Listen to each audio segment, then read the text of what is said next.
आज के सेशन में 2 पर्पज है। पहला पर्पज,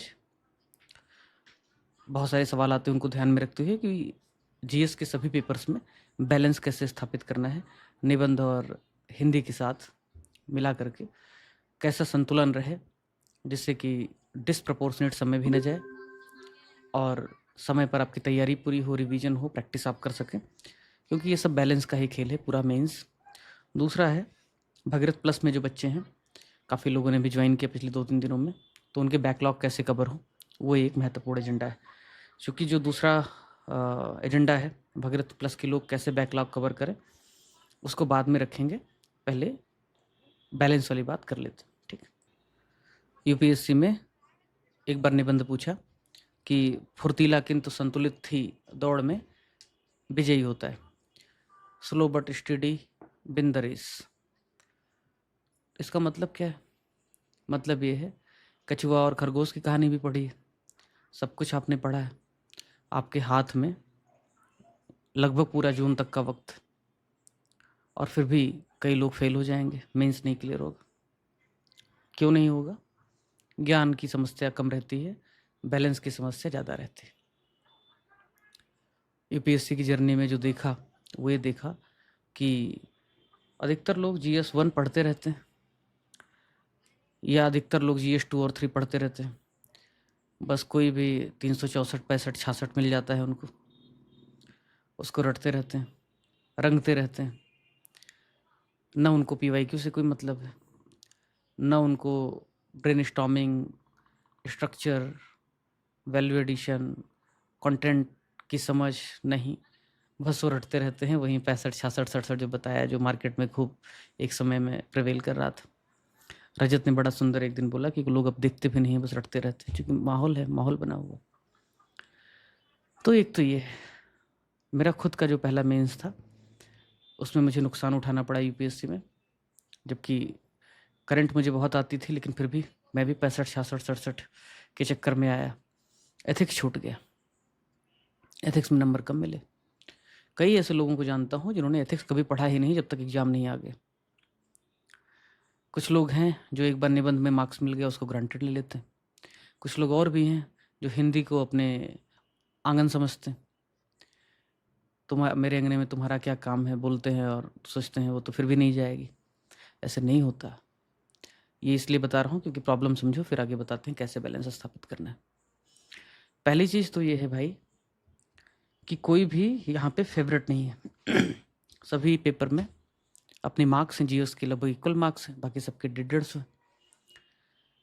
तो जीएस 1 आपने प्रीलिम में पढ़ा है, आपको समझ है, नॉलेज, उसमें डिमांड डिफरेंट है और वो किस तरीके से रणनीति तैयारी करें। रिकॉर्ड नहीं हो पाया था, उसके बावजूद गूगल मीट का जो रिकॉर्डिंग था थोड़ा सा कम सहजता है उसको देखने में, उसके बावजूद भी लोगों ने बहुत देखा है, 300-400 घंटे लोगों ने देख लिया है। तो वो अलग अलग पेपर की रणनीति उसमें बताया है। रणनीति नहीं बताने जा रहा हूँ, बताने जा रहा हूँ कि बैलेंस कैसे स्थापित करना है।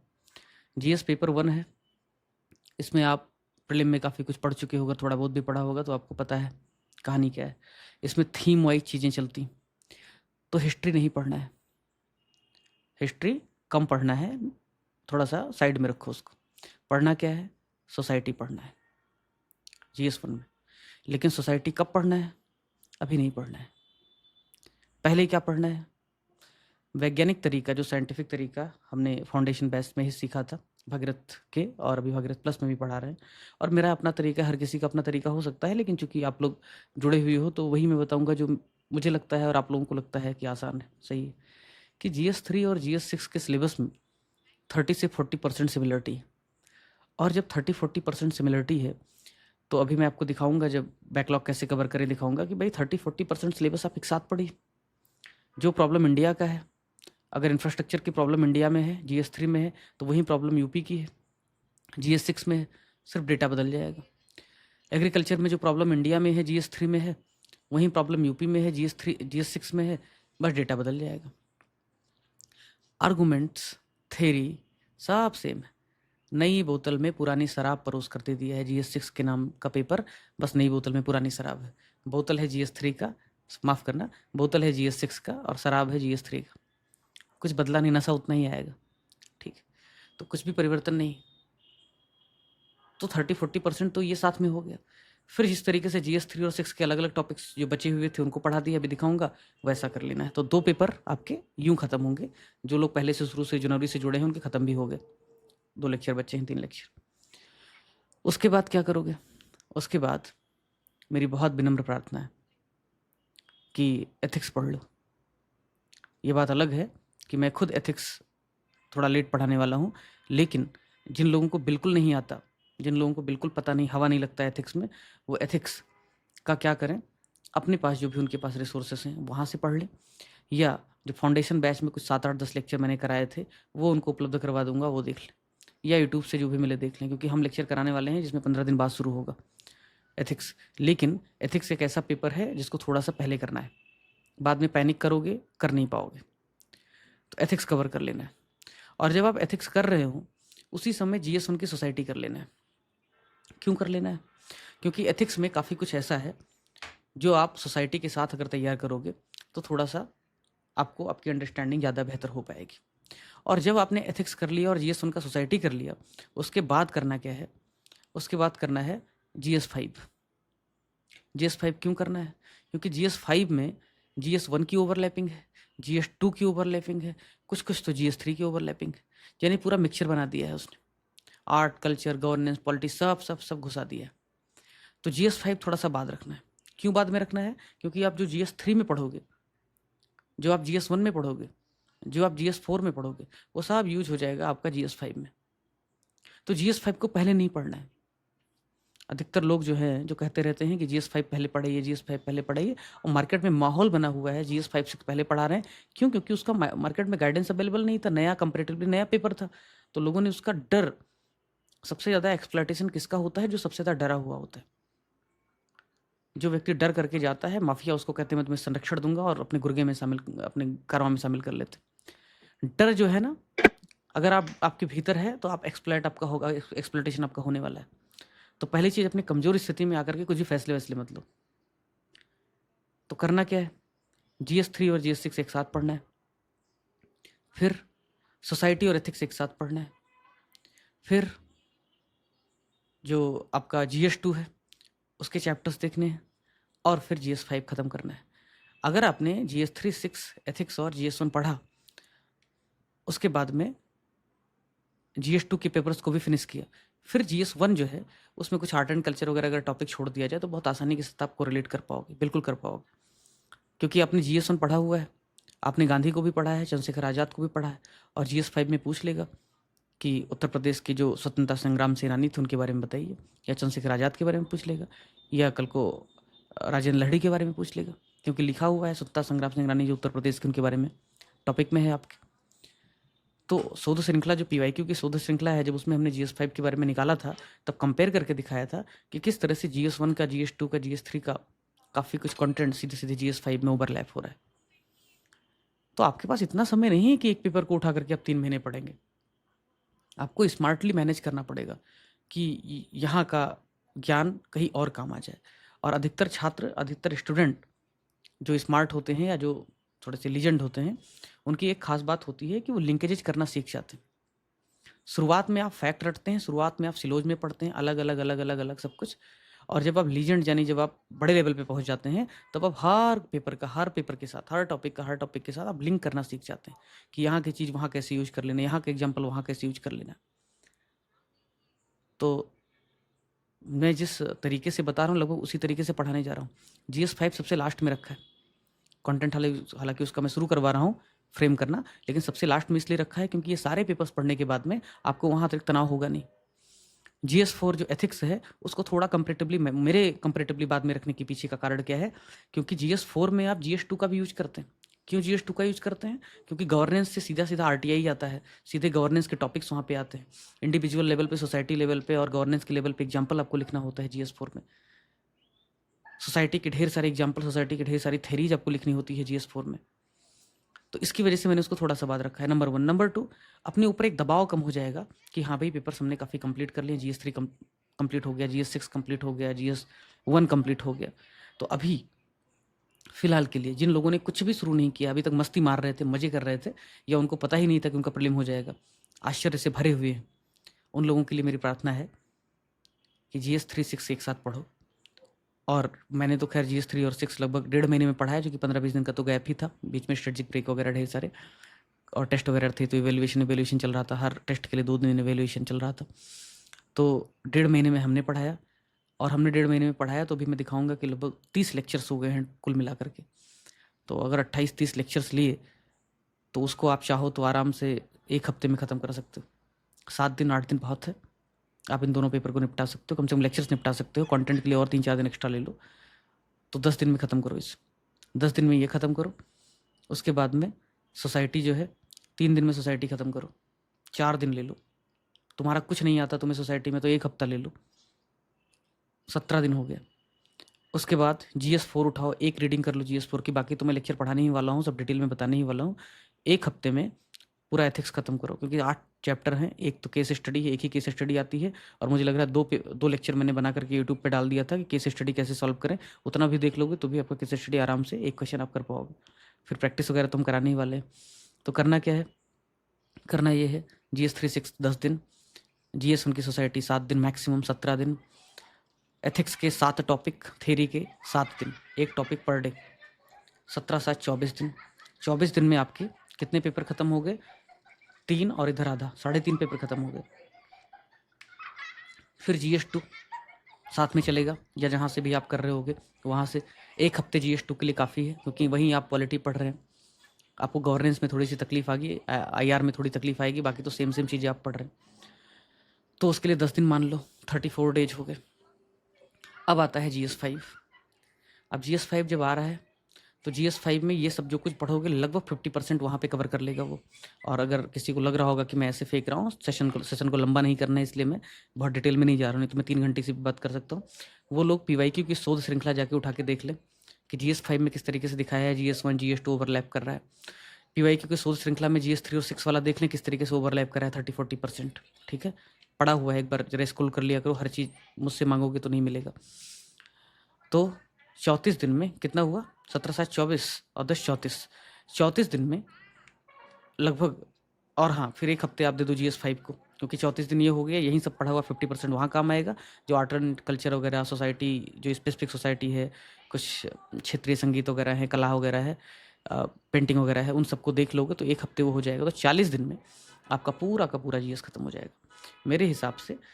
अभी मैं आपको ये सब बना करके एक एक्सेल सीट में दे दूंगा कि किस तरीके से आप प्लान कर सकते हैं।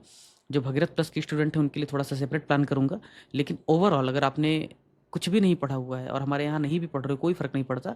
40 दिन आपके पास, 40 दिन बहुत हैं आपको ये सारे पेपर GS 1 से लेकर के 6 तक कवर करने के लिए, और अच्छे से कवर करने के लिए। कम से कम एक बार तो आप पूरा डिटेल में कवर कर ही सकते हो। अब आप पूछोगे कि भाई हिंदी का क्या, निबंध का क्या। निबंध को मैंने पहले भी बोला है, आज भी बोल रहा हूँ, कल भी बोलूँगा, ज़्यादा ओवर स्मार्ट और सयाना मत बनो।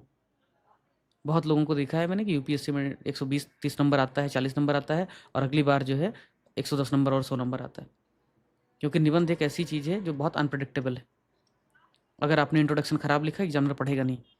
अगर आपने उसका मतलब गलत समझा तो एग्जामिनर को पसंद नहीं आएगा। अगर आपने कुछ भी गलती की, वहाँ पे डायमेंशन चेंज किया, तो उसको पसंद नहीं आएगा। हाँ, UPPCS में थोड़ी सी ऑब्जेक्टिविटी है, क्योंकि जो विषय होता है निबंध का वो इस तरह से होता है कि आप उसमें दाएँ-बाएँ जाने का ज़्यादा चांस नहीं होता है, अमूर्त विषय नहीं होता है, सिंपल होता है। लेकिन फिर भी कम से कम पहला जो टॉपिक है साहित्य वगैरह का, समाज वगैरह का, कल्चर वगैरह का, संस्कृति वगैरह का, राजनीति वगैरह का, उसमें थोड़ी संभावना होती है कि आप दाएँ-बाएँ भटक जाएँ। और अगर पहले ही टॉपिक में, पहले ही थीम में अगर आप दाएँ-बाएँ भटक जाओगे तो एग्जामिनर के मन में एक इंप्रेशन जाएगा कि तुम्हें नहीं आता है। और अगर ये इंप्रेशन चला गया तो कैरी ऑन होगा बाकी 2 निबंध के लिए भी। तो इसलिए जो पहला निबंध होता है वो अब मुझे 2023 में जो वन ऑफ द हाईएस्ट मिले पूरे देश का, उसमें वन ऑफ द हाईएस्ट का वो शायद मैं रिकॉर्ड तोड़ सकता था पिछले 3 सालों के भी, लेकिन वो नहीं हो पाया। क्यों नहीं हो पाया? क्योंकि मेरा दूसरा निबंध इतना गोबर हो गया था। मतलब वो पहले निबंध में ज़्यादा लिखने के चक्कर में समय बहुत कम पड़ गया, और फिर वो आ नहीं पाया उस तरीके से जैसा मैं चाहता था, तो मुझे बहुत पसंद नहीं आया, इंट्रो भी ख़राब हो गया। लेकिन ये जो नंबर मुझे मिले 130 में जो नंबर मिले, वो नंबर अच्छा मिलने का कारण क्या है, और इसमें बैचलिंग हो रही है, निबंध में नंबर उतने आए नहीं लास्ट ईयर, तो ये बहुत ज़्यादा मार्क्स है, लगभग हाईएस्ट के आसपास का मार्क्स है, 7-8 मार्क्स ऊपर नीचे होगा लोगों का। तो जो इतने नंबर मिले उसके पीछे कारण है कि जो पहला निबंध था वो निबंध बहुत शानदार लिखा था।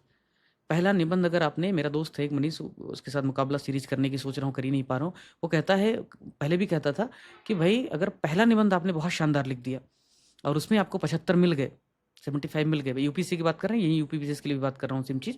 अगर उसने 75 दे दिया उसने आपको, यूपीएससी में 2 निबंध होते हैं, तो अगर पहले निबंध में आपको 75 दे दिया, तो दूसरे निबंध में 60 से नीचे देते हुए उसके हाथ काँपेंगे। ऐसे सेम चीज़ यहाँ भी कह रहा हूँ कि अगर पहले निबंध में उसने शानदार मार्क्स आपको दे दिया, साहित्य में, संस्कृति में, इन सब में, पहले थीम पे अगर आपको शानदार मार्क्स दे दिया उसने, तो दूसरे तीसरे निबंध में कम मार्क्स देते हुए हाथ काँपेंगे। क्यों? क्योंकि मुझे ही ले लो, मान लो अभी मैं किसी की बहुत तारीफ़, मान लो अंकित तुम्हारी बहुत तारीफ़ कर रहा हूँ आज के सेशन में, बहुत तारीफ़ कर रहा हूँ, और कल के सेशन में मैं तुम्हारे ऊपर गुस्सा हो जाऊँ अचानक से कि अंकित तुम क्या बेवकूफ़ी कर रहे हो, तो उसके पहले मैं 2 बार 3 बार सोचूंगा कि कल ही तो इसकी तारीफ़ की थी, तो नहीं करूँगा ऐसा। ये बात अलग है कि मैं किसी को भी डाँट देता हूँ, बट कोशिश करूँगा कि ऐसा ना करूँ। क्यों? क्योंकि तुम्हारी तो तारीफ़ की थी मैंने कल। तो निबंध में अगर पहले थीम में आपको अच्छे मार्क्स मिल रहे हैं, तो दूसरे तीसरे में अच्छे मिलने के चांसेस थोड़े बढ़ जाते हैं, भले आपने एवरेज ही क्यों ना लिखा हो। ये बात समझा आप? अब क्यों कहना चाहता था, ये क्यों बोल रहा था? इसलिए बोल रहा था कि जब पहले दिन से ही भगीरथ का शेड्यूल बना, तब हमने तय किया कि कम से कम हफ्ते में 8 दिन में 1 बार निबंध तो हम पढ़ाएँगे ही पढ़ाएँगे। और ऐसा इसलिए सोचा था क्योंकि निबंध के लिए कोई भी बच्चा अलग से तैयारी नहीं करता है। बहुत ज़्यादा करता है तो फिर जाएगा, कोई सस्ता कचरा सा टेस्ट सीरीज खरीदेगा, उनके टॉपिक लेगा और वो लिखेगा और वो कुछ भी डाल करके दे देंगे। निबंध एक कला है, निबंध लेखन एक कला है, वो धीरे-धीरे, शनैः-शनैः, आराम-आराम से डेवलप होती है। वो एक दिन में नहीं डेवलप होती है। इसी की वजह से हमने शुरुआत में करवाया। तो हमारे यहाँ जो भी विद्यार्थी हैं वो जानते हैं कि भागीरथ के फाउंडेशन बैच में तो हमने निबंध पढ़ाया ही पढ़ाया था। अस्तित्व बैच जब मैं पढ़ा रहा था तब भी बीच-बीच में निबंध करवाता था, आईआर और निबंध साथ-साथ करवाता था। ये सब पकड़ करके सबसे पहले हमने निबंध में रिसर्च किया कि भाई निबंध कहाँ से पूछा जाता है, क्यों पूछा जाता है, साहित्य और संस्कृति की थीम क्या है, ये निबंध क्यों पूछा गया था, आईआर पे निबंध कहाँ से पूछा गया था, एग्रीकल्चर पे निबंध कहाँ से पूछा गया था और 2024 के मेंस में कहाँ से पूछा जाएगा, यूट्यूब पे अवेलेबल है। पहले ये करवाया, फिर 15 से 16 सेशन हमने लिए हैं अब तक निबंध के। 16 सेशन लगभग निबंध का ले चुका हूँ, अलग-अलग टॉपिक पे। उन 16 में से 12-13 की रिकॉर्डिंग अवेलेबल है, एप्लीकेशन पे भी, यूट्यूब पे भी 7-8 की रिकॉर्डिंग अवेलेबल है। अगर आप उतना भी अगर सीख लो ठीक से, क्योंकि जब भी निबंध हमने करवाया तब मैं पेन पेपर लेकर के ये तो बैठा नहीं कि ये मॉडल आंसर है, क्योंकि मॉडल आंसर, निबंध का जो मॉडल आंसर दे रहा है मुझे उस पर दया आती है। निबंध का कोई मॉडल आंसर होता है क्या? मतलब देने को दे देंगे, ठीक है, फोमो फोमो फील होता है ना, निबंध का कोई मॉडल आंसर होता है? निबंध के तरीके होते हैं, स्ट्रक्चर होते हैं, निबंध का तमीज होता है। और वो तमीज कैसे डेवलप होगा? जब भी आपके साथ मैंने निबंध किया इस बीच में, हाल फिलहाल में, तो क्या किया, आपके साथ बैठा, आपको टॉपिक दिया या टॉपिक पहले दे दिया और आपसे कहा 10 मिनट ले लो, ब्रेनस्टॉर्म करो कि इस तरीके से आपको लिखना है। आपने ब्रेनस्टॉर्म किया, दिमाग को बिल्कुल तनाव दिया, पेशानियों पे बल आया। उसके बाद में आपने क्या किया, लिखना शुरू किया। जब आपने लिखना शुरू किया, लिखा, उसके बाद मैंने अपने पॉइंट चर्चा किए कि ऐसे-ऐसे आपको लिखना था, ये थीसिस होता है, ये एंटीथीसिस होगा। और ऐसा तो मैं करता नहीं हूँ कि मैं पॉइंट आपको बताया, डायमेंशन बताया और छोड़ दिया। जिस डायमेंशन को, जिस पॉइंट को आपके लिए बताया, उसको रेसा-रेसा उसका अलगा देता हूँ, खूब लंबा-लंबा चर्चा करता हूँ। उसमें वैल्यू एडिशन, उसमें ढेर सारे एग्जाम्पल्स होते हैं। उसको ध्यान से कोई सुनेगा तो कम से कम 100 एग्जाम्पल निकल आएँगे इतने 15 निबंध में ही। उसके बाद आपसे पॉइंट पूछता हूँ कि आपने क्या लिखा, आपने क्या लिखा और क्या लिख सकते थे? तो कहने का अर्थ ये है कि निबंध में मॉडल आंसर के पीछे मत भागो, क्योंकि सेम निबंध आने नहीं वाला है। आएगा थीम, काम आएगा अप्रोच, आपकी मदद करेगा स्ट्रक्चर बनाने का तरीका, ब्रेनस्टॉर्मिंग, बहुत अच्छा वैल्यूडेशन, आपके शानदार तर्क, उसका थीसिस, उसका एंटीथीसिस, उसका इंट्रो, उसका कंक्लूजन, ये काम आएगा। तो ये एक दिन में डेवलप नहीं होगा। तो इसीलिए जो शुरू से कहा था कि करते चलो, तो जो भी व्यक्ति इधर है, कोई फ़र्क नहीं पड़ता इधर है या उधर है, जो भी व्यक्ति इस चीज़ की तैयारी कर रहा है उसको ध्यान रखना है कि जब ये आप पढ़ रहे हैं जीएस 36 को इतने दिन, इसको इसके इतने दिन, इसको इतने दिन, तब ध्यान रखो हफ्ते में कम से कम आपको 2 निबंध लिखने हैं। यूपीएससी होता तो भी, यूपीपीएससी से तो भी मैं आपको सलाह देता हूँ कि कम से कम हफ्ते में आपको 2 निबंध लिखने हैं। और अधिकतर जितने भी अच्छे लोग हैं, मैं विक्रम ग्रेवाल की कॉपी मैंने देखी थी जब शुरू में मैंने तैयारी शुरू की थी यूपीएससी की। मैं उस व्यक्ति से प्रभावित हुआ था इस बात को लेकर के कि उसने इनोवेशन लाया। इसीलिए निबंध में जब मैंने, मेरी कॉपी आपने देखी होगी, मेरे भले साहित्य का बैकग्राउंड था फिर भी मैंने साहित्य की बदबू नहीं आने दी है वहाँ पे। उसमें फ़िल्म से लेकर के साइंस एंड टेक तक और अंग्रेजी के कोटेशन, ढेर सारे संस्कृत के श्लोक, वो सब एग्जाम्पल्स हैं। तो आपको डायनामिक होना होगा, आपको सीखना होगा, लर्न करना होगा और उसकी शुरुआत आज से होती है। तो हफ्ते में 2 निबंध लिखोगे कम से कम।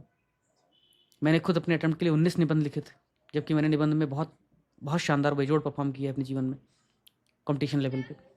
मतलब गली मोहल्ले से लेकर के डिस्ट्रिक्ट और मंडल जहाँ जहाँ भी गया, तो तुमको भी बोल रहा हूँ कि इतने तुम महान नहीं हो कि तुम उठाओगे और पेन पेपर ले जाके लिख दोगे, सब काबिल हो जाओगे। अगर तुम महान होगे भी, तुक्के से नंबर मिल भी जाएगा, तो भी इस बात की गारंटी नहीं है कि जितना चाहिए उतना मिलेगा। हो सकता है 4-5 मार्क्स कम मिले, और 4-5 मार्क्स से गेम हो जाता है, आपको पता है। तो ये रिस्क नहीं लेना है। तो जो भी तैयारी करोगे, हफ्ते में 2 निबंध लिखते रहोगे।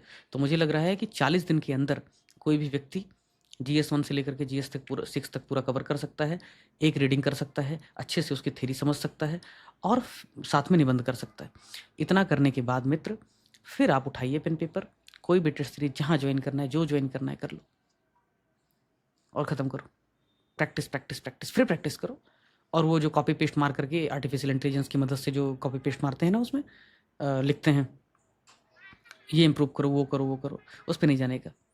बैठने का, किसी अच्छे फ्रेंड को बैठाने का, वो बता कहाँ कहाँ प्रॉब्लम है, पीयर रिव्यू कर लो, खुद से बैठो कि क्या कचरा किया है तुमने, या कोई बैठ सकता है आमने सामने तो उससे करवा लो।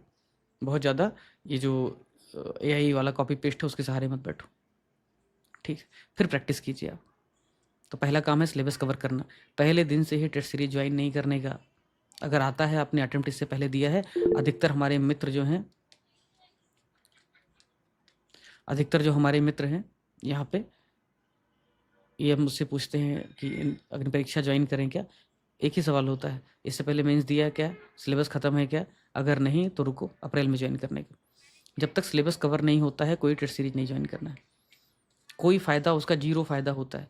मुझे वो कम्युनिकेशन अब भी याद है कि मैं भोपाल में एग्ज़ाम दे रहा था मेंस का लास्ट ईयर, और मैं और गोल्डी गुप्ता जो IPS हैं 22 बैच के, हम दोनों आपस में बात कर रहे थे कि क्या किसी का पेपर छूटता होगा, बच्चे तो बड़ा तेज़ लिख रहे हैं। तो उनका जवाब था कि आजकल आज इस ज़माने में किसी का पेपर ऊपर नहीं छूटता है। मैंने कहा कारण? बोला हर कोई टेस्ट सीरीज लगाता है, कहीं ना कहीं प्रैक्टिस करता है, तो किसी का पेपर नहीं छूटता है। फिर मैंने कहा नंबर क्यों नहीं आते लोगों के? तो उनका जवाब था, जो एक्चुअली सही जवाब है, कि टेस्ट सीरीज लगाना स्पीड डेवलप करवा देगा आपका, अगर आपने टाइम में लिखा है, लेकिन उससे वैल्यू एडिशन नहीं होता है। वैल्यू एडिशन, अच्छी क्वालिटी, अच्छा आर्गूमेंट आएगा जब आप अच्छा लर्न करेंगे। इसीलिए भगीरथ प्लस की जब लास्ट में क्वेश्चन आंसर होता है, 10 से 15 मिनट तुम्हें देता हूँ। 10 से 15 मिनट क्यों देता हूँ? ताकि तुम आराम से लिख सको, सोच सको, और फिर उसके बाद में मॉडल आंसर पे डिस्कशन, अप्रोच पे डिस्कशन, या तुम्हारे खुद के 4-6 लड़के इतने इतने शानदार पॉइंट्स बताते हैं, उनसे सीख सको। तो लर्निंग जब तक नहीं होगी, जब तक आप सीखोगे नहीं ठीक से। शुभम कुमार AIR-1 भी 4 घंटे में कॉपी अपनी शुरुआत में लिखते थे। तो पहली चीज़ तो है टेस्ट सीरीज का गेम बंद करो अभी के लिए, जब तक तुम्हारा सिलेबस नहीं कवर होता है। या सिलेबस अगर कवर है, तुमने पहले से मेंस वगैरह लिख के रखा है, फिर तुम कर लो, फिर कोई दिक्कत नहीं। लेकिन अगर तुम बिल्कुल नए हो, पहला मेंस दे रहे हो, कुछ आता नहीं है, तो ठीक से पढ़ लो यार पहले। अगर भगीरथ प्लस की स्टूडेंट हो तो 2 पेपर तुम्हारा खत्म हो गया, निबंध भी तुम्हारा ठीक ठाक कवर हो गया, 15 निबंध 16 निबंध तुमने देख ली। अभी GS1 की कंटेंट पूरी रेडी है, रिकॉर्डिंग लगभग खत्म होने वाली है, स्नेहल मैडम कर रही हैं पैरेलल में। इसके जस्ट बाद पूरा 1 हफ्ते में GS1 खत्म होगा, क्योंकि GS1 के लिए 1 महीने 1.5 महीने से काम चल रहा है। एडवांस में काम चलवा रहे थे, ताकि भाई जैसे ही GS6 खत्म होगा, बच्चों को वेट ना करना पड़े, क्योंकि इतना समय थोड़े अपने पास। बैकएंड में लगातार काम चल रहा था, बीच बीच में जो ब्रेक ले रहे हैं, रिव्यू के लिए ले रहे हैं, तो वो आपको मिल जाएगा। फिर उसके बाद GS2 का कंटेंट डेवलप हो रहा है, आधा खत्म हो गया, आधा बचा हुआ है। GS4 का कंटेंट डेवलप हो चुका है, उस पर वैलिडेशन करना बाकी। तो कहने का अर्थ यह है कि अगर आप भागीरथ प्लस के स्टूडेंट हैं, तो आप प्रैक्टिस कीजिए 15-20 दिन बाद, जब आपके 3 पेपर, कम से कम 4 पेपर खत्म हो जाए। अगर आप बाहर के हैं, बाहर के मतलब आपको यहाँ नहीं पढ़ रहे हैं, कहीं से भी पढ़ रहे हैं, तो 2 क्राइटेरिया है। अगर आपने पहले मेंस लिखा है, सिलेबस कवर किया है, तो आप टेस्ट सीरीज लगाइए। अगर आपने कुछ नहीं किया है, पहला मेंस है, तो चुपचाप सिलेबस पहले 40 दिन में खत्म कर लो। एक बार पूरा सिलेबस फिनिश हो जाएगा, उसके बाद रिवीजन करो, प्रैक्टिस करो, रिवीजन करो, प्रैक्टिस करो, यही करो, वैलिडेशन करो। इस तरीके से सिलेबस का कवरेज होगा और बैलेंस स्थापित होगा। और बैलेंस का मतलब ये नहीं है कि आपने एक तरफ से GS1 उठाया और GS6 तक गए, फिर हिंदी उठाया, फिर निबंध उठाया। बैलेंस का मतलब ये होता है कि कम मेहनत में ज़्यादा आउटपुट कैसे आए, कम इनपुट में आउटपुट ज़्यादा कैसे आए, और कम इनपुट में ज़्यादा आउटपुट, यानी कि कॉस्ट बेनिफिट रेशियो ज़्यादा तभी हो सकता है जब आप ठीक से कोरिलेट करके, लिंक करके आप पढ़ाई करेंगे। और उसका तरीका मैंने बता दिया, बार बार चिल्लाने की जरूरत नहीं। अगर फिर भी रिलेट करना है, तो GS3 और GS6 के बीच में जो मैंने रिसर्च किया था, यूट्यूब पे वीडियो पड़ा हुआ है कि आखिर GS6 में पेपर कहाँ से आया था, या GS6 का जो ओरिएंटेशन सेशन है वहाँ देख लो, या GS3 GS6 जो एक साथ मैंने पढ़ाना शुरू किया है वो वीडियोज़ देख लो। आपको समझ में आ जाएगा कि किस तरीके से GS3 और GS6 साथ में पढ़ना है, ठीक है। GS5 का, GS3 का और GS2 का PYQ शोध श्रृंखला जो अवेलेबल है वो देख लो, इससे आपको समझ में आ जाएगा किस तरीके से पढ़ना है, क्योंकि वो सिर्फ PYQ नहीं है, उसमें प्रॉपर रिसर्च हुआ है। अब बची बात हिंदी की। हिंदी के बारे में मैं एक ही चीज़ कहूँगा, 50-60% क्वेश्चन जिन लोगों ने नया ज्वाइन किया है उनके लिए टाइम टेबल देंगे। जो लोग पुराने हो तो ऑलरेडी 2 पेपर खत्म कर चुके हैं, और ऐसे का काफ़ी कुछ हिस्सा खत्म कर चुका है। भगीरथ वालों के लिए बाद में बात करते हैं। तो हिंदी की बात कर लेते हैं। हिंदी में 50-60% जो क्वेश्चन होते हैं, जो ऑब्जेक्टिव टाइप के क्वेश्चन होते हैं, मुहावरे हो गए, जो भी विलोम वगैरह आता है वो सब हो गए, वो पीवाईक्यू से आते हैं। आप भी जानते हैं पीवाईक्यू से आते हैं, मुझे बताने की ज़रूरत नहीं।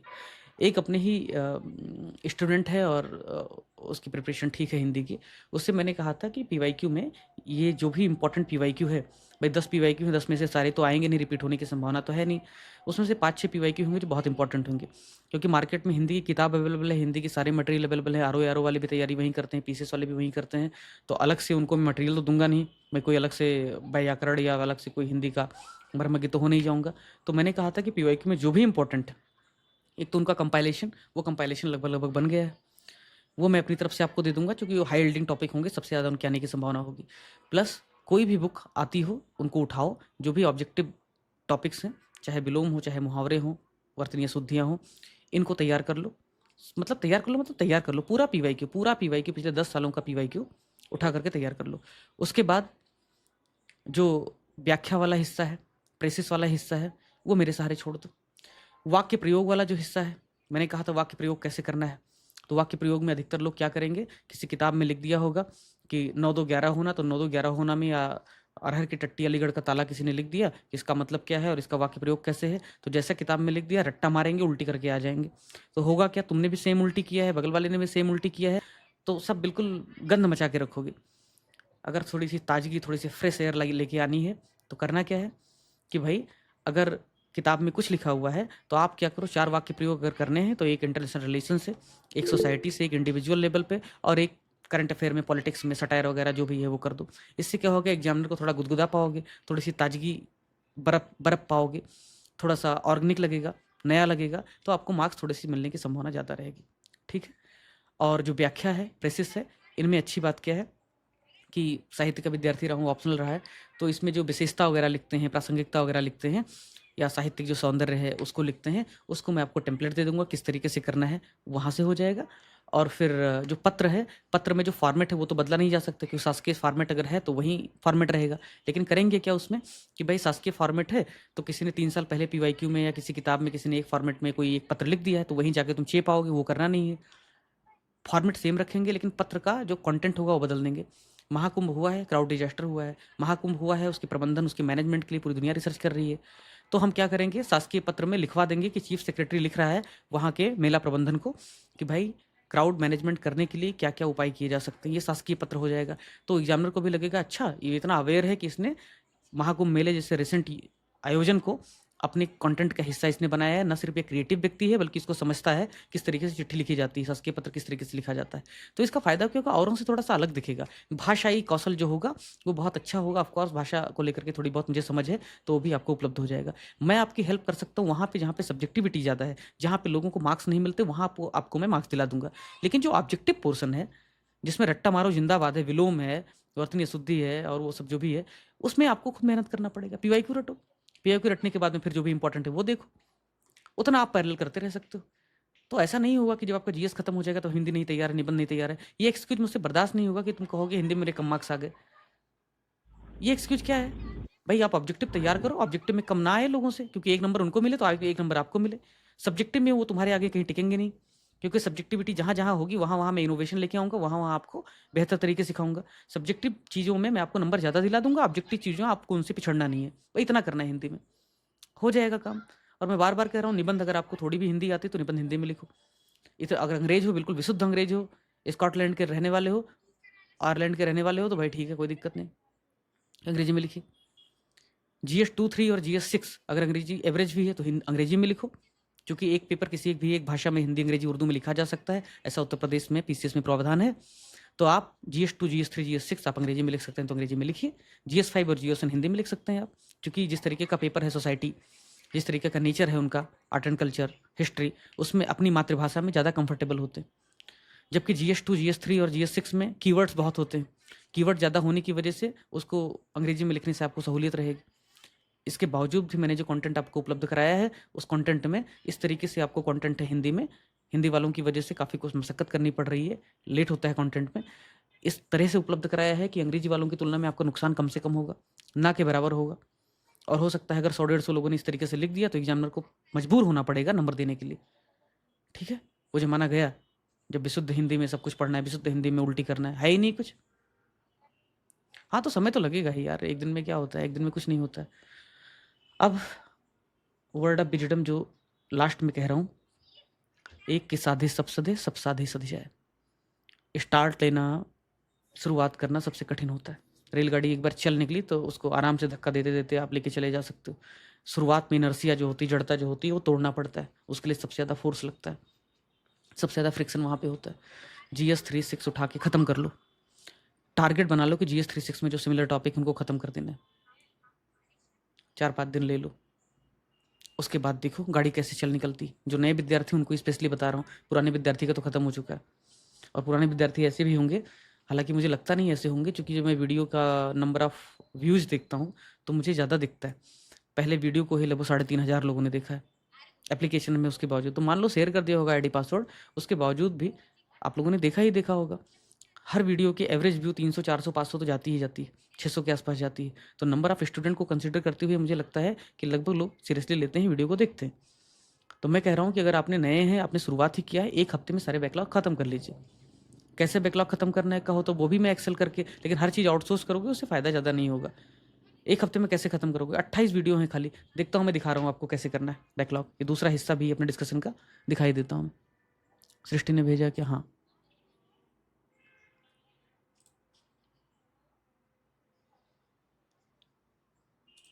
देखिए दिखा देता हूँ। मैंने कहा था कि उसमें स्क्रीनशॉट लेने पर रिस्ट्रिक्शन है, तो फोटो वगैरह खींच के मुझे दिखा दें। देखो भैया, स्क्रीन शेयर करने जा रहा हूँ। जो नए मित्र हैं, जिन्होंने, कितने लोग हैं जिन्होंने पिछले 4 दिनों में एडमिशन लिया है, एक बार हैंड रेज कर सकते हैं? कहा था सबको आना है, पर आओगे नहीं, सिर्फ 10 लोग। अब एक्चुअली डांटने का मन कर रहा है, फिर बोलोगे कैसे कवर करना है पता नहीं चल रहा है।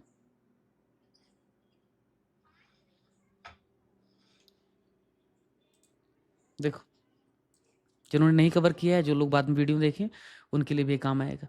ये भगीरथ प्लस है, ठीक है। जैसे ही आप जाओगे भगीरथ प्लस आपको दिखेगा, इसको ओपन करोगे। ओपन जैसे ही आपने किया, कंटेंट में जाना है भगीरथ प्लस के। डेमो वीडियो और कंटेंट सबके लिए फ्री है, जो लोग एडमिशन नहीं लिए हैं वो यहाँ पे जाकर के कंटेंट देख सकते हैं, किस क्वालिटी का है क्या है।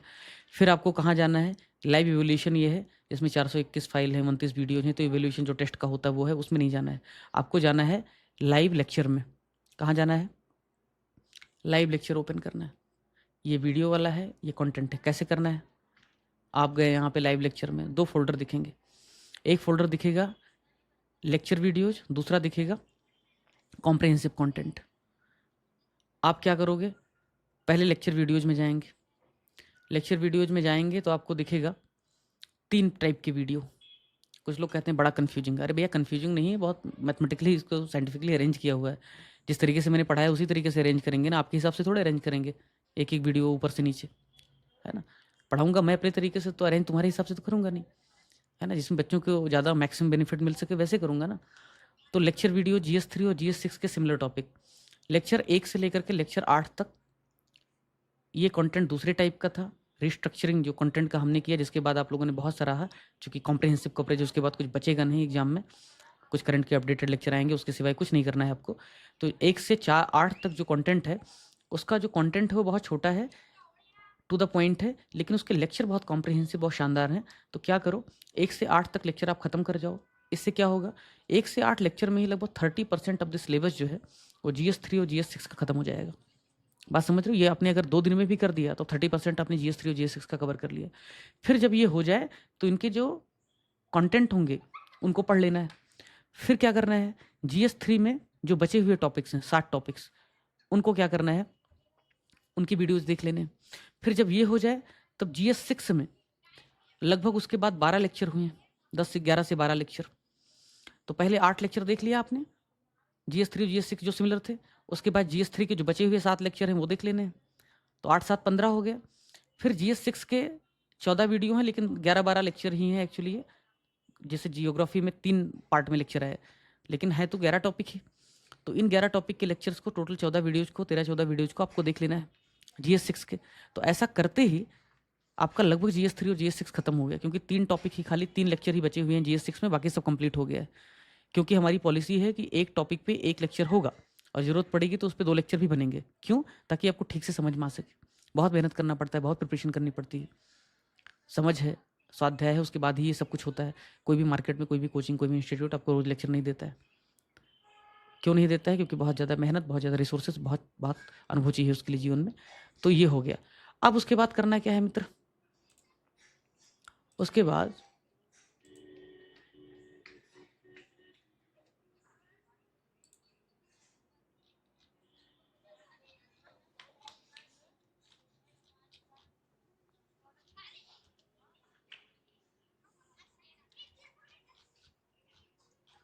ये थोड़ा इन्होंने ठीक से बना के भेजा है। तो यहाँ तक आ गए कि आपने लेक्चर्स देख लिए। अब ऐसे ही आपको कॉम्प्रिहेंसिव जो कंटेंट है वो कैसे कवर करना है। आप भगीरथ में हैं, लाइव लेक्चर में, लाइव लेक्चर आपने ओपन किया, लेक्चर वीडियोज और कॉम्प्रिहेंसिव कंटेंट है। कॉम्प्रिहेंसिव कंटेंट को जैसे ही आप ओपन करेंगे, वैसे भी आपको 3 टाइप के कॉम्प्रिहेंसिव कंटेंट दिखेंगे। GS3 और 6 जो सिमिलर है उसके कंटेंट, GS3 के सेपरेट कंटेंट और GS6 के सेपरेट कंटेंट। और जो कंटेंट है वो भी 3 टाइप का दिखेगा। एक अंग्रेजी में दिखेगा सिर्फ, एक हिंदी में दिखेगा सिर्फ, और एक इंग्लिश में दिखेगा, यानी हिंदी अंग्रेजी एक साथ। वो आप एक्सेस कर सकते हैं। ज़्यादा समझ के लिए ये देखो, फिर से एक बार रिवाइज करा दे रहा हूँ।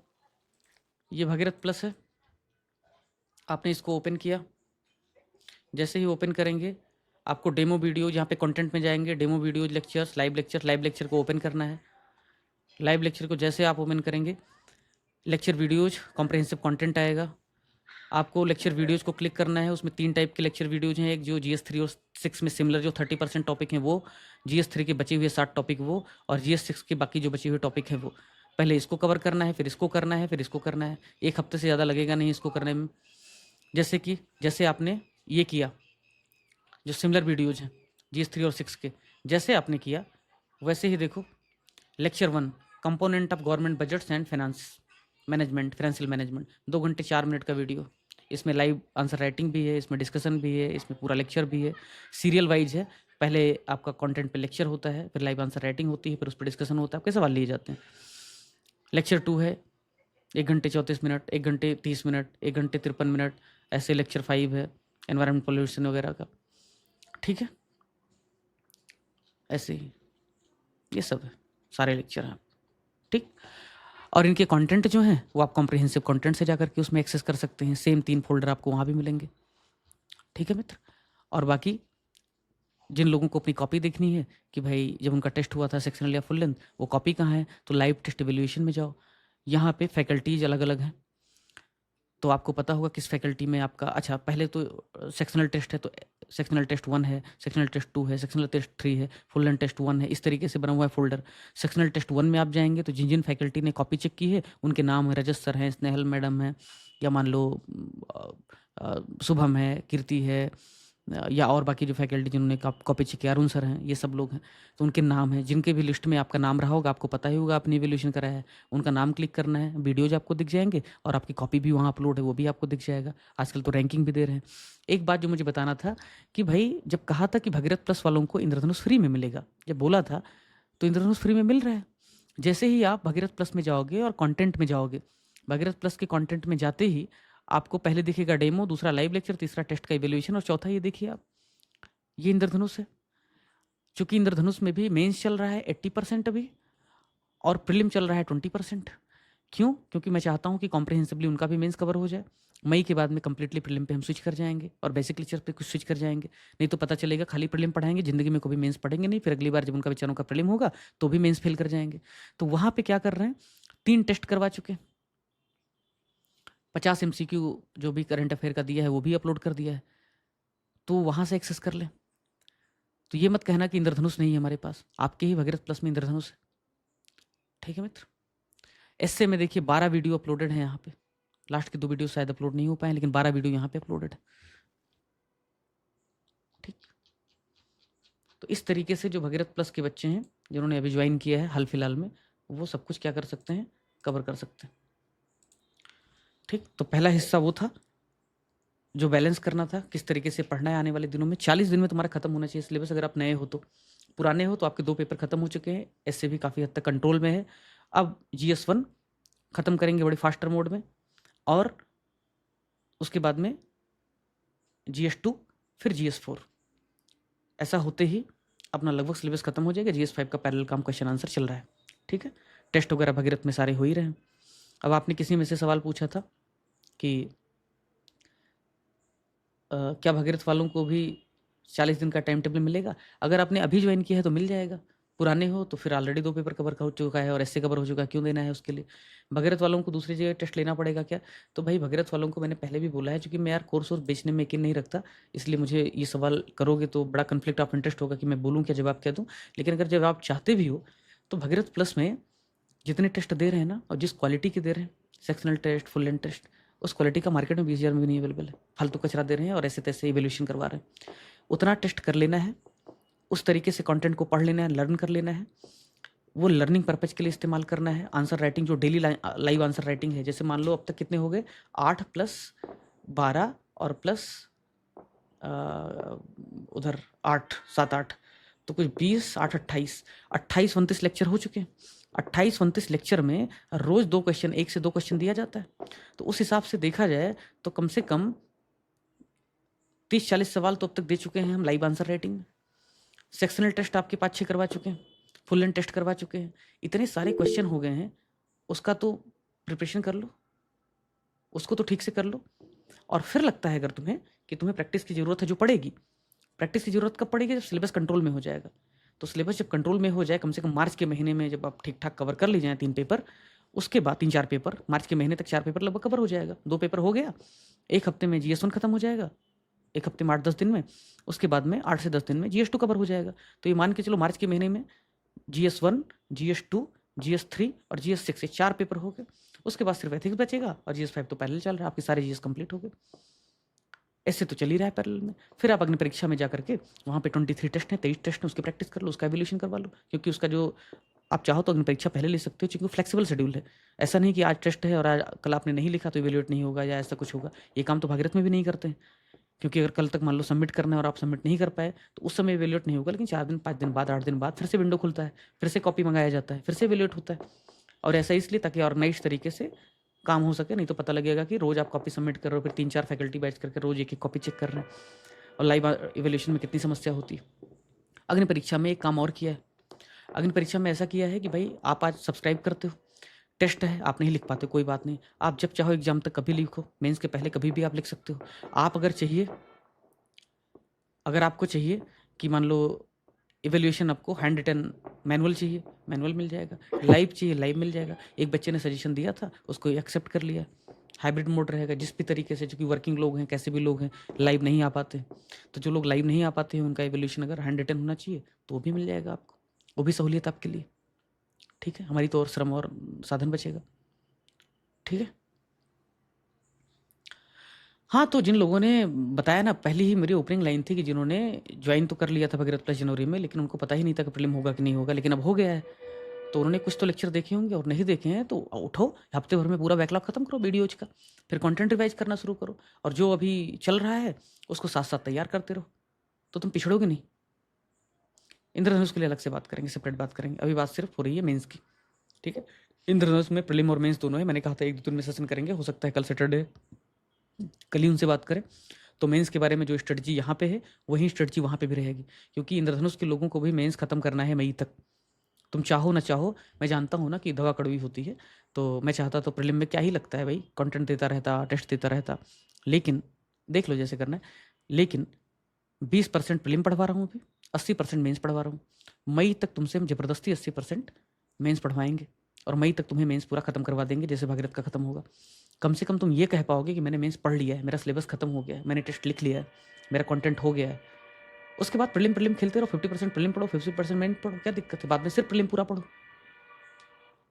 तो कहने का अर्थ ये है कि अगर आप इंद्रधनुष में भी हैं, अगर आप सिर्फ प्रीलिम की तैयारी कर रहे हैं, आपका मेन प्रीलिम नहीं हुआ है इस बार, तो भी आपको अभी पढ़ना है 80% मेंस ही, 20% प्रीलिम पढ़ना है, ठीक? क्योंकि एक तो तुम्हारी किस्मत खराब थी कि तुमने प्रीलिम नहीं पास किया, क्योंकि इस बार जैसा पेपर जैसा है उनका पता नहीं क्या क्या हुआ है, रायता फैला है, भगवान जाने। लेकिन अगर प्रीलिम नहीं हुआ तो कोई बात नहीं, ब्लेसिंग इन डिस्गाइज के तरीके से लो उसे। बीसीएस साइकिल में नहीं फंसे तुम, अच्छे से मेंस तैयार करो। अगली बार प्रीलिम होगा और मेंस फेल हो जाओगे तो किसको मुंह दिखाओगे तुम? तो पढ़ तो लोगे। अब सवाल लेते हैं आप लोगों के, एक एक करके। पहले जो मैसेज आया है उसको मैं जवाब दे देता हूँ फटाफट 1 मिनट में। भगीरथ वालों को ज्वाइन करना है क्या? हाँ, अग्नि परीक्षा आप ज्वाइन कर सकते हैं, अपने हिसाब से टेस्ट लिख लेना। सर भगीरथ वालों को 40 दिन का टाइम टेबल, जिन लोगों ने भी नया ज्वाइन किया मैं 40 दिन का टाइम टेबल उनको दे देता हूँ। सर फैक्ट को फिंगर टिप पर रटने में समय लग रहा है। अरे रटने के लिए क्यों? तुम्हारा नाम कल तुमसे बात हुई ना, ज्योग्राफी वाली हो ना तुम? यस सर, हाँ सपना नाम। हाँ सपना। सपना क्यों रटना है यार? तुम पीएचडी स्कॉलर हो यार, रटना क्यों है? रोज लेक्चर होता है, उसमें इतनी बार डेटा बताया जाता है, कंटेंट है उसको इतनी बार देखते हो, फिर आंसर राइटिंग में उसको यूज करना है। रटना क्या होता है जी? जब आप पढ़ोगे फिर सर सुनोगे। लिखने के टाइम पे ना रिकॉल करने में बहुत टाइम लगता हाँ, है। रिकॉल करने के लिए रटना नहीं होता है। आप एक तो लेक्चर सुन रहे हो, पढ़ रहे हो, फिर कंटेंट देख रहे हो, रिवीजन कर रहे हो, फिर आंसर में लिख रहे हो सेक्शनल में, फिर फुल लेंथ में लिख रहे हो, फिर टेस्ट सीरीज में लिख रहे हो। 4-4 5-5 प्रक्रियाओं से चीज़ें गुजरेंगी, उसके बाद रटने की जरूरत पड़ेगी क्या? ये ऐसे शब्दों का इस्तेमाल मत करो एक तो, ठीक है? तुम जैसे समझदार लड़की अगर ऐसा बोल रही है तो बहुत नेगेटिव इम्पैक्ट जाएगा उसका। ये सब रटना होता है क्या? और थैंक यू पीके। इंद्रधनुष वाले भी सेम स्ट्रेटजी रखी। इंद्रधनुष के लिए मैंने कहा ना अलग से बात कर रहा हूँ, लेकिन अभी बता दिया मोटा मोटा उनको। मेंस पढ़ना है, ज़्यादा बदमाशी मत करना, प्रीलिम मत खेलो, 20% प्रीलिम पढ़ो। पहले भी यही बोल रहा था जब लास्ट ईयर शुरू किया था मैंने कि मेंस पढ़ ले, तब लोग मजे ले रहे थे। सर मैंने जल्दबाजी में अग्नि परीक्षा टेस्ट सीरीज ज्वाइन कर लिया है, बट बैकलॉग कंप्लीट नहीं हुआ। तो कोई बात नहीं, बैकलॉग कंप्लीट कर लो। अग्नि परीक्षा कहीं भागा जा रहा है क्या? जब लिखोगे तभी भी लेट हो जाएगा। मैंने कहा है ना, सहूलियत है आपको।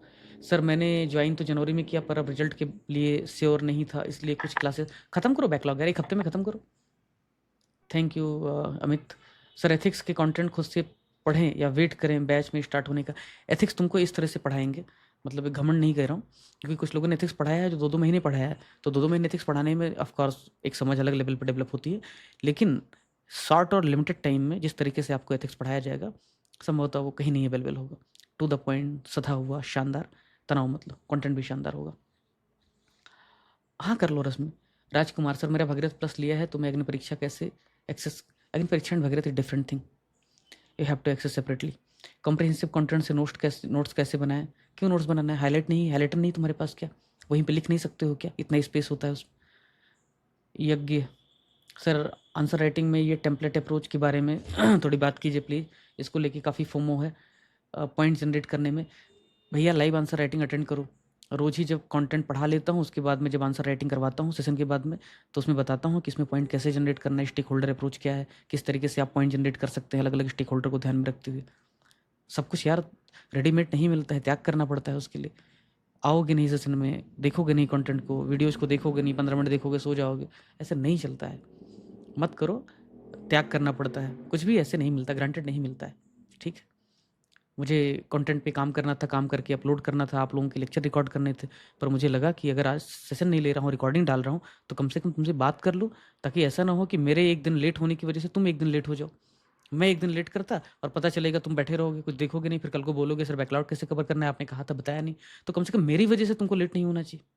सो मस्ट गो ऑन, बैकलॉग तो कवर हो तुम्हारा। मेंस के लिए करंट अफेयर, वीरेंद्र अगर तुम देखोगे तो मेंस के लिए जो भी जरूरी करंट अफेयर जैसा कुछ नहीं होता मेंस में। मेंस में होता कंटेम्प्रेरी इशूज, करंट और कंटेम्प्रेरी जो भी इशूज हैं उसको हम अपने पॉइंट्स में शामिल करते हैं, अपने हम डायमेंशन में, अपने कंटेंट के टॉपिक में शामिल करते हैं। फिर भी जो चीज़ें बची रह जाएंगी या नया डेवलपमेंट होगा उनके अपडेटेड लेक्चर्स आएंगे। हर पेपर के कुछ अपडेटेड लेक्चर्स होंगे, बता दिया है तो करेंगे, प्रॉमिस किया है आपसे। भागीरथ प्लस वालों की आंसर राइटिंग कब स्टार्ट होगी? I am waiting. अजय पहली बार शामिल हुए हो क्या? मेरे भाई देखो ना, इतने सेक्शनल टेस्ट, इतने फुल लेंथ टेस्ट, अगर आपने अभी एडमिशन लिया है लिखो, लिख के सबमिट करो, रिवेलेट हो जाएगा। बीपीएससी और यूपीपीएससी के बीच टाइम मैनेज नहीं हो पा रहा है। इस पे बताया है कि बीपीएससी और यूपीपीसीएस में आपको प्रायोरिटाइज करना पड़ेगा। आपको यूपीपीसी ज़्यादा इंपॉर्टेंट लगता तैयार हो या बीपीएससी? अगर आप दोनों देना चाहते हो तो जो यूपीपीसीएस के टॉपिक्स हैं जो बीपीएससी में भी सिमिलर हैं, जैसे कि निबंध हो गया, जैसे जीएस के कुछ टॉपिक्स हो गए, उनको जम के तैयार करो। बीपीएससी 2 अप्रैल में, आपके पास मई और जून 2 महीना बचा रहेगा, उसमें आप जीएस 5-6 ठीक से तैयार कर लेना। और यूपी के बचे हुए सिलेबस को तैयार कर लेना, दोनों आप चौका मार सकते हो। कंटेंट एनरिचमेंट के लिए डीप सीक और जेमिनी की हेल्प ले सकता हूँ। ये दो धारी तलवार है, डबल एज सॉर्ड है, क्योंकि आर्टिफिशियल इंटेलिजेंस का उपयोग कैसे करना है वो देख लेना। और वैसे एक बात अजय मैं बताऊँ, तुम्हारा कुछ और एक मैसेज था जो भगीरथ वालों की आंसर राइटिंग कब स्टार्ट होगी। इससे पता चलता है अजत, ना तुमने कंटेंट देखा है, ना तुमने लाइव आंसर राइटिंग देखा है, ना तुमने लेक्चर देखा है, इसलिए तुम बात कर रहे हो। तुम जो सोच भी नहीं सकते हो वैलिडेशन के बारे में, एनरिचमेंट के बारे में, वो हम करवा के दे रहे हैं। आर्गूमेंट शानदार है, वैलिडेशन शानदार है, कचरा डेटा फैक्ट नहीं डालते, जो भी होता है बहुत ऑथेंटिक होता है और उसका विजुअल्स लगाते हैं ताकि बच्चों को न सिर्फ विजुअल मेमोरी डेवलप हो बल्कि उनको ट्रस्ट हो कि जो भी हो रहा है शानदार हो रहा है। अजय एक बार ठीक से देख लो, ऐसे मत करो यार। हाँ चलो, अब आपके कोई सवाल हो तो बताइए। बोलो भैया। थैंक यू भाई वीरेंद्र। बोलो सर। हाँ बोलिए। सर वो GS4 का एथिक्स कभी सर पढ़े नहीं है इससे पहले? सर कोई नहीं जानकारी पढ़ता उसके है। बारे में है? ओपनिंग रिमार्क मेरा सुना था कि लोग एथिक्स पढ़ते ही नहीं। तुमने तो अभी नहीं पढ़ा है। अधिकतर लोग एग्जाम के 4 दिन पहले शुरू करते हैं। क्यों? क्योंकि उनको लगता है एथिक्स तो क्या है, एथिक्स तो क्या, थैंक यू अजय, एथिक्स क्या है, एथिक्स तो हो जाएगा। दुनिया में जब भी तुम किसी को ग्रांटेड लोगे तब भी तुम्हें नुकसान होगा, कोई भी हो। एथिक्स को ग्रांटेड मत लो। अभी से थोड़ा थोड़ा सा देखो, मेरे बेसिक लेक्चर्स देख लो, बाहर से जो मिले कंटेंट उसको देख लो। जब हम लेक्चर कराएंगे आपको कंटेंट देंगे, उसके बाद कुछ भी जरूरत नहीं पड़ेगी। क्यों? क्योंकि वो आर्मस्ट्रांग पम्मे ने 100 किलोमीटर सड़क बनवा दिया है, वो नहीं लिखते हैं हम लोग। ठीक है, हमें किसी की उठाईगिरी करने में आनंद नहीं आता है। ठीक है, एथिक्स अभी कहाँ से पढ़ें? अलग जगह, सॉरी यार मैं डरता हूँ, मुझे अच्छा नहीं लगता किसी की आलोचना करने में। जिसका भी आपने नाम लिया ना, उसको ऐसे फाड़ो और फेंक दो उठा के कचरे में। ठीक है, बहुत ओवर रेटेड किताब, कुछ नहीं, उस छोड़ दो उसे। ठीक है, एथिक्स के लिए मैं कुछ नोट्स और कुछ कंटेंट आपको उपलब्ध करवा दे रहा हूँ। उससे ज़्यादा एथिक्स में नोट्स और कंटेंट का कोई मतलब नहीं है। एथिक्स में जो भी टॉपिक है उसके बारे में डेफिनेशन देखो, उसके बारे में थोड़ा गूगल करो, उसके बारे में कुछ एग्जाम्पल समझने की कोशिश करो, उतना ही करना होता है। क्वेश्चन नहीं फंसेगा, क्वेश्चन डायरेक्ट नहीं फंसता है। 7 टॉपिक हैं 7 टॉपिक का अगर डेफिनेशन पता है, 7 टॉपिक पे अगर 3 एग्जाम्पल पता हैं, एक इंडिविजुअल लेवल पे, एक सोसाइटी के लेवल पे, एक गवर्नेंस के लेवल पे, और आंसर राइटिंग करनी आती, स्किल है, बुद्धि है, तो एथिक्स में अच्छे मार्क्स आएंगे, अदरवाइज नहीं आएंगे। ठीक है, कोई और सवाल?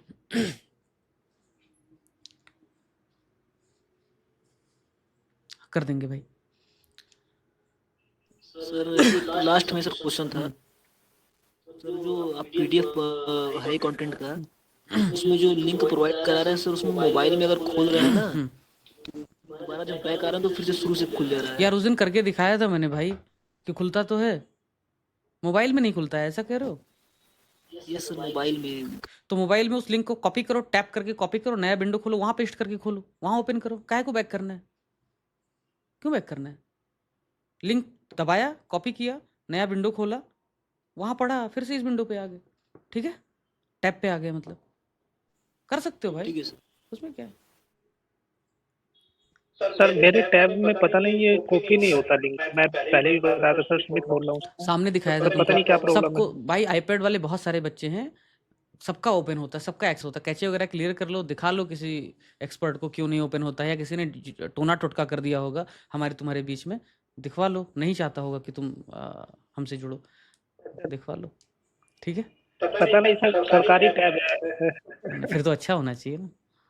सरकार की तरफ से मिला था, उसमें खुलता ही नहीं। हाँ, मैं तो सरकारी वेबसाइट खोलता हूँ, खुलती नहीं है, समझ नहीं आता क्या हो रहा है। उससे अच्छा तो हमारा एप्लीकेशन चलता है। एप्लीकेशन मस्त चल रहा है, कोई दिक्कत नहीं है। थैंक यू सुनील, कर सकते हो। जी सर। एप्लीकेशन मस्त चल रहा है, सीमलेस, बढ़िया।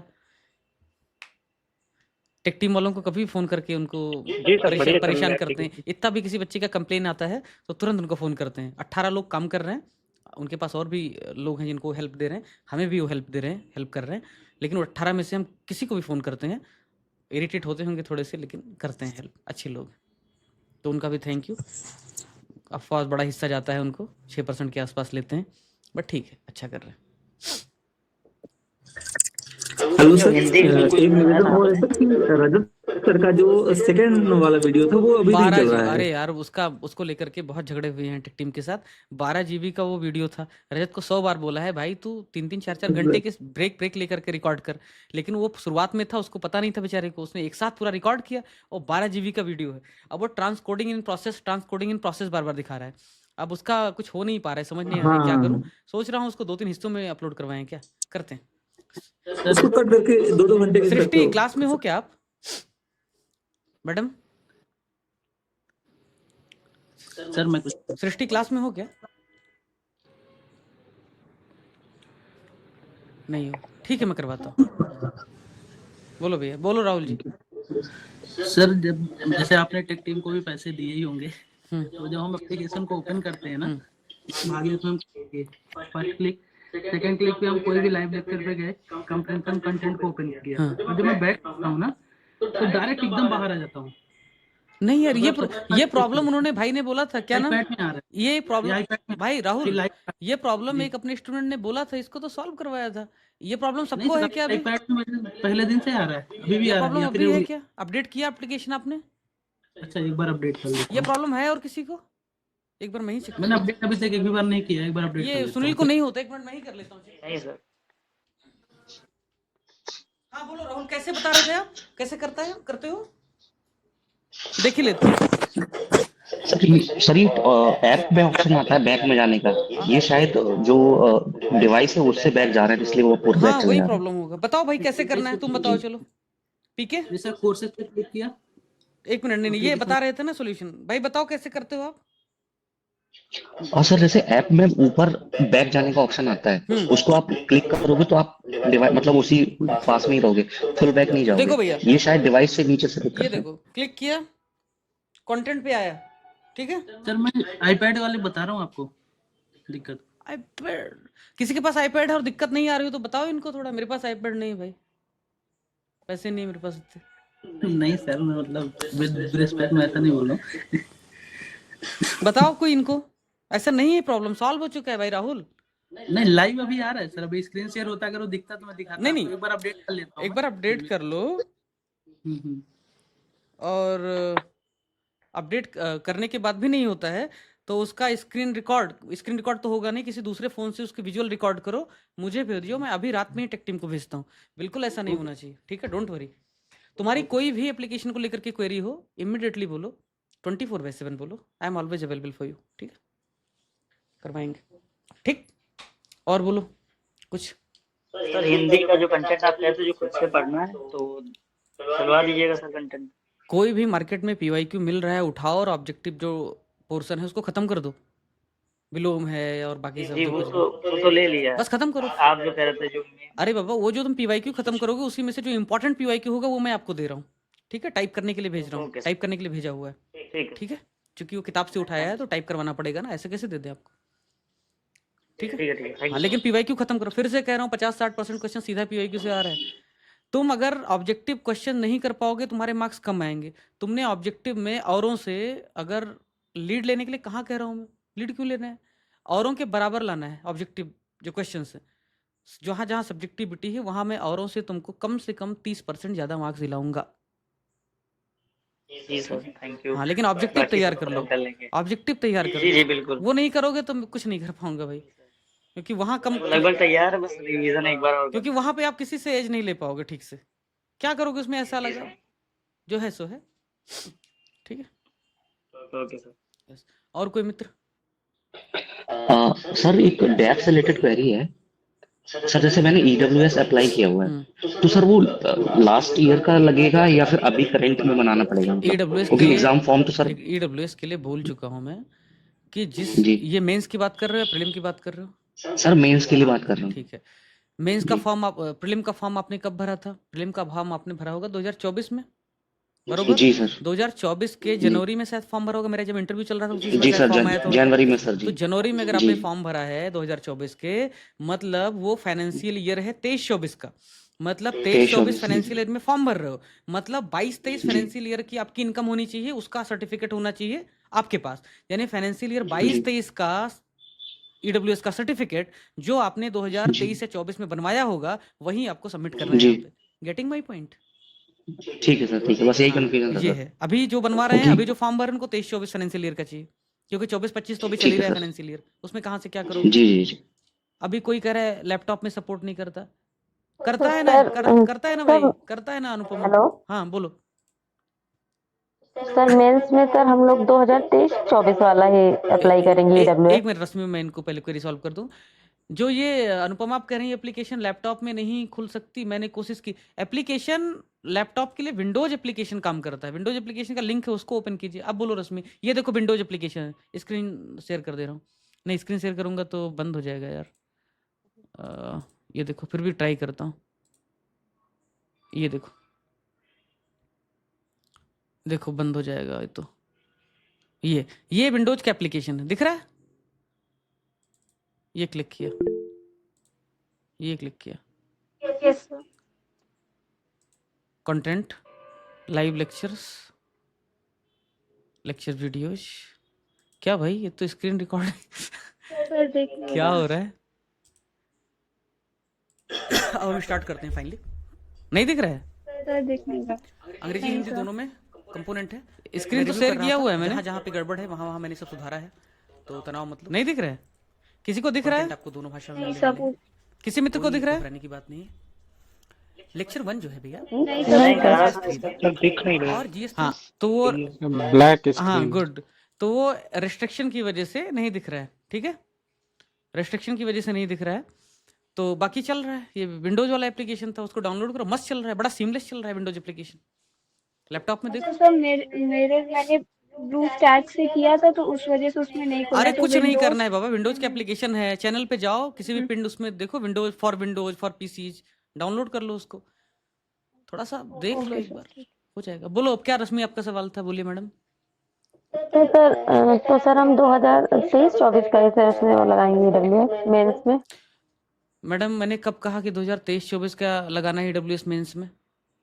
मैंने तो कहा प्रीलिम वाले जो भी फॉर्म भर रहे हैं उनको 23-24 का लग रहा है, क्योंकि फॉर्म भरा जा रहा है 24-25 के फाइनेंशियल ईयर में, और नोटिफिकेशन क्या कहता है, जिस समय आप फॉर्म भर रहे हैं उसके पिछले वाला जो फाइनेंशियल ईयर है उसका होना चाहिए, यही तो कहता है ना। आप एक बार करो मेरा वो जी सर। मेरा वीडियोस देखो, उसमें जो मैंने बनाया था, डाउट क्लियर किया था। तो सर जो प्री हुआ था हमारा, तो सर 24 में हम लोगों ने जनवरी में अप्लाई किया था, तो सर 23-24 का ही तो हमने उसमें लगाया था। नहीं मैडम, 23-24 फाइनेंशियल ईयर का कैसे लगा सकती थी आप? 2024 का जनवरी था। सुनो फिर से समझाता हूँ, 10 सेकंड शांति से सुनना, बिल्कुल दिमाग खोल के। 2024 में जनवरी में आपने फॉर्म भरा, उस समय फाइनेंशियल ईयर कौन सा चल रहा था? फाइनेंशियल ईयर चलता है 1 अप्रैल से लेकर के 31 मार्च तक। तो 31 मार्च 2024 को फाइनेंशियल ईयर खत्म हो रहा था 23-24 का, यानी 23-24 फाइनेंशियल ईयर ऑनगोइंग था। तो 23-24 फाइनेंशियल ईयर की जब इनकम ही पूरी नहीं आ पाई थी तब तक उसका सर्टिफिकेट कैसे बनता आपका? इसलिए 23-24 का तो आपने लगाया ही नहीं, आपने लगाया होगा 22-23 का, क्योंकि 22-23 का फाइनेंशियल ईयर खत्म हो रहा था 31 मार्च 2023 को, ठीक है? बात समझ में आ रहा है? तो 2024 में जिसने फॉर्म भरा, 2024 में जिसने फॉर्म भरा उसने लगाया ईडब्ल्यूएस का सर्टिफिकेट 2022-23 फाइनेंशियल ईयर के इनकम के आधार पे। 2025 में जिसने फॉर्म भरा उसने 2023-24 फाइनेंशियल ईयर के इनकम के आधार पे अपना ईडब्ल्यूएस सर्टिफिकेट बनवाया। दिस इज सो, यही तो कह रहा हूँ बार बार। जी सर। यस, चलो और कोई सर मित्र? सर अगर ये डब्ल्यूएस न लगाए तब, हाँ डब्ल्यूएस न लगाए तब तो मत लगाओ, तो यूआर में तो उसमें क्या, वो तुम्हारा पैर तुम्हारी कुल्हाड़ी, मैं क्या इसमें बताऊं, मैंने नहीं लगाया, मुझे नहीं मिला है ना, तो उसमें और क्या? सर अभी तक हमने एनओसी नहीं ली है, तो सर अभी एनओसी लेंगे तो सर कोई प्रॉब्लम है कि इससे पहले नहीं लिया प्री में या ऐसा कुछ? सर प्री में एनओसी कहाँ मांगता है, उसने कहा है प्री में खाली इन्फॉर्म करो, मेंस में एनओसी चाहिए उसको। मेंस में एनओसी मिल जाएगा तो ठीक है, नहीं तो लिख के दे देना कि I have applied and intimated the department for NOC and the same is still awaited. वो जो इंटीमेशन आपने दिया है, जो एनओसी के लिए अप्लाई किया, वो लिख के दे दो आप। बाद में जब फाइनल आपका इंटरव्यू होगा तब आपके पास होना चाहिए। और कोई मित्र? जी सर, थैंक यू। सर जैसे मैंने अरे मैं शुरुआत कर में लूं, डब्ल्यूएस अरे लगाया मेरे था, भाई ऑलरेडी मैंने लोगों से क्वेरी मंगाई है, 30-40 मैसेज हैं, उसके लिए अलग से सेशन करेंगे, काहे को खिचड़ी बना रहे हो? करूंगा ना उसके लिए सेशन, अभी ओके सर। एजेंडे पे रहो ना, मुद्दे पे रहो ना, करते हैं उसके लिए बात। आ जाने दो लोगों की क्वेरीज, अलग अलग एक एक लोगों से बात नहीं करेंगे, सारे क्वेश्चन को थीम वाइज क्लब कर लेंगे। ईडब्ल्यूएस की प्रॉब्लम एक क्वेश्चन में सॉल्व, फॉर्म भरने में कोई और समस्या एक क्वेश्चन में सॉल्व, इसी बहाने हो जाएगा सारा। और कोई? सर इस बार मेरा पहली बार मेंस है सर, और इस बार ना भटकाव बहुत हो रहा सर, कि इधर भी जाऊँ उधर भी जाऊँ सर, ये समस्या मेरे साथ आ रही है। क्या भटकाव में क्या आ रही है समस्या? ये कि सर वहाँ का कोई कुछ प्लानिंग बताता है यूट्यूब वाले, फर्जी यूट्यूब जो होते हैं कि ऐसा कर लो सर, इसमें से थोड़ा माइंड डिस्टर्बेंस क्या होता करूं है। भाई, मुझे भी कुछ लोग फर्जी समझ रहे होंगे, अब मैं क्या बताऊं। मुझे तो कई बार लगता है कि मैं कैसे कहूं मैं फर्जी नहीं हूं, फिर मुझे लगता है नहीं नहीं नहीं नहीं। नहीं सर, उसका कंटेंट तो बहुत शानदार है सर। तो कर लो यार, अपने विवेक का, विजडम फाइंड द ट्रुथ, अपने विजडम का उपयोग करो, जो सही लगे करो, फिर भी कोई सवाल हो स्पेसिफिक तो बता देना, ठीक है। सर मैंने आपको एक रिकॉर्ड करके वीडियो भेजा है स्क्रीन पे, फिर से हाँ तो आप तुम्हारा नहीं हो रहा होगा ना, लेकिन बाकियों का हो रहा है। ये जो तुमने भेजा है इसको मैं टेक टीम को भेज देता हूँ, मुझे व्हाट्सएप कर दो, ये मैं भेज दे रहा हूँ कि ये प्रॉब्लम है, ठीक है, ओके। लेकिन पहले होमवर्क कर लो, तो तुम्हारे लेवल पे प्रॉब्लम नहीं होनी चाहिए, ठीक राहुल। हाँ सर, मैंने अपडेट करके ही वीडियो चलो ये मैं फॉरवर्ड कर रहा हूँ, तुम्हारे सामने फॉरवर्ड कर रहा हूँ, देखो शेयर्ड एडमित्र। अब वो कल ही सॉल्यूशन देंगे उसका। सर वैसे पढ़ने में कोई प्रॉब्लम नहीं आ रहा। एक काम करो, तो इसमें अभी इशू भी तुम ही टाइप करके भेजो, मैं कॉपी पेस्ट मार दूंगा, मुझसे इशू मत लिखो, ठीक है। इशू ओके लिखो, सर, मैं भेज ओके दूंगा सेम चीज। ये देखो मैंने शेयर कर दिया टीम को तुम्हारा वीडियो, ओके सर। यस। और कोई मित्र? Sir greetings. हाँ भाई, sir yes. Sir at the cost of repetition sir, मैंने सर पहली बार ज्वाइन करा है अभी sir, Bhagirath plus I have recently join sir. थोड़ा सर हिंदी के बारे में आप अगर आप थोड़ा बता सके sir, I shall be grateful to you sir. Hindi के बारे में आपका पहला मेंस है? हाँ जी सर, पहला मेंस है। क्या करो, और सर कुछ मत करो, बस दो ही अलग अलग पथ बतलाते सब, मैं ये पर मैं ये बतलाता हूँ, राह पकड़ तू एक चला चल, पा जाएगा हिंदी मधुशाला। तो क्या करो, जो भी ऑब्जेक्टिव पोर्शन है, अब ऑब्जेक्टिव पोर्शन क्या है वो आपको पता है, सिलेबस उठाओ देखो, उसमें विलोम है, उसमें वर्तनी की अशुद्धि है, उसमें मुहावरे हैं, वो उठाओ कोई किताब PYQ वाली, ठीक है। पहले सर आर ओ वाली कोई भी रे बाबा, RO और PCS जिसमें कंबाइंड हो, PCS के भी पिछले 10 साल के पेपर हो, RO के भी पिछले 10 साल के पेपर हो, ठीक है। RO के तो ज़्यादा हुए नहीं, राइट सर। PCS के ज़्यादा होंगे। उठाओ एक तरफ से जिसमें अशुद्धि ना हो, ध्यान रखना, कई बार लोग कचरा भी फेंक देते हैं, और एक तरफ से डालो रट PYQ। बात समझ में आया? जी सर। बस मच्छी का स्थानीय मच्छी का कर लो, ऑब्जेक्टिव वाला पोर्शन। बाकी व्याख्या है, प्रेसिस है, पत्र है, वो तुम मेरे ऊपर छोड़ दो, ठीक है।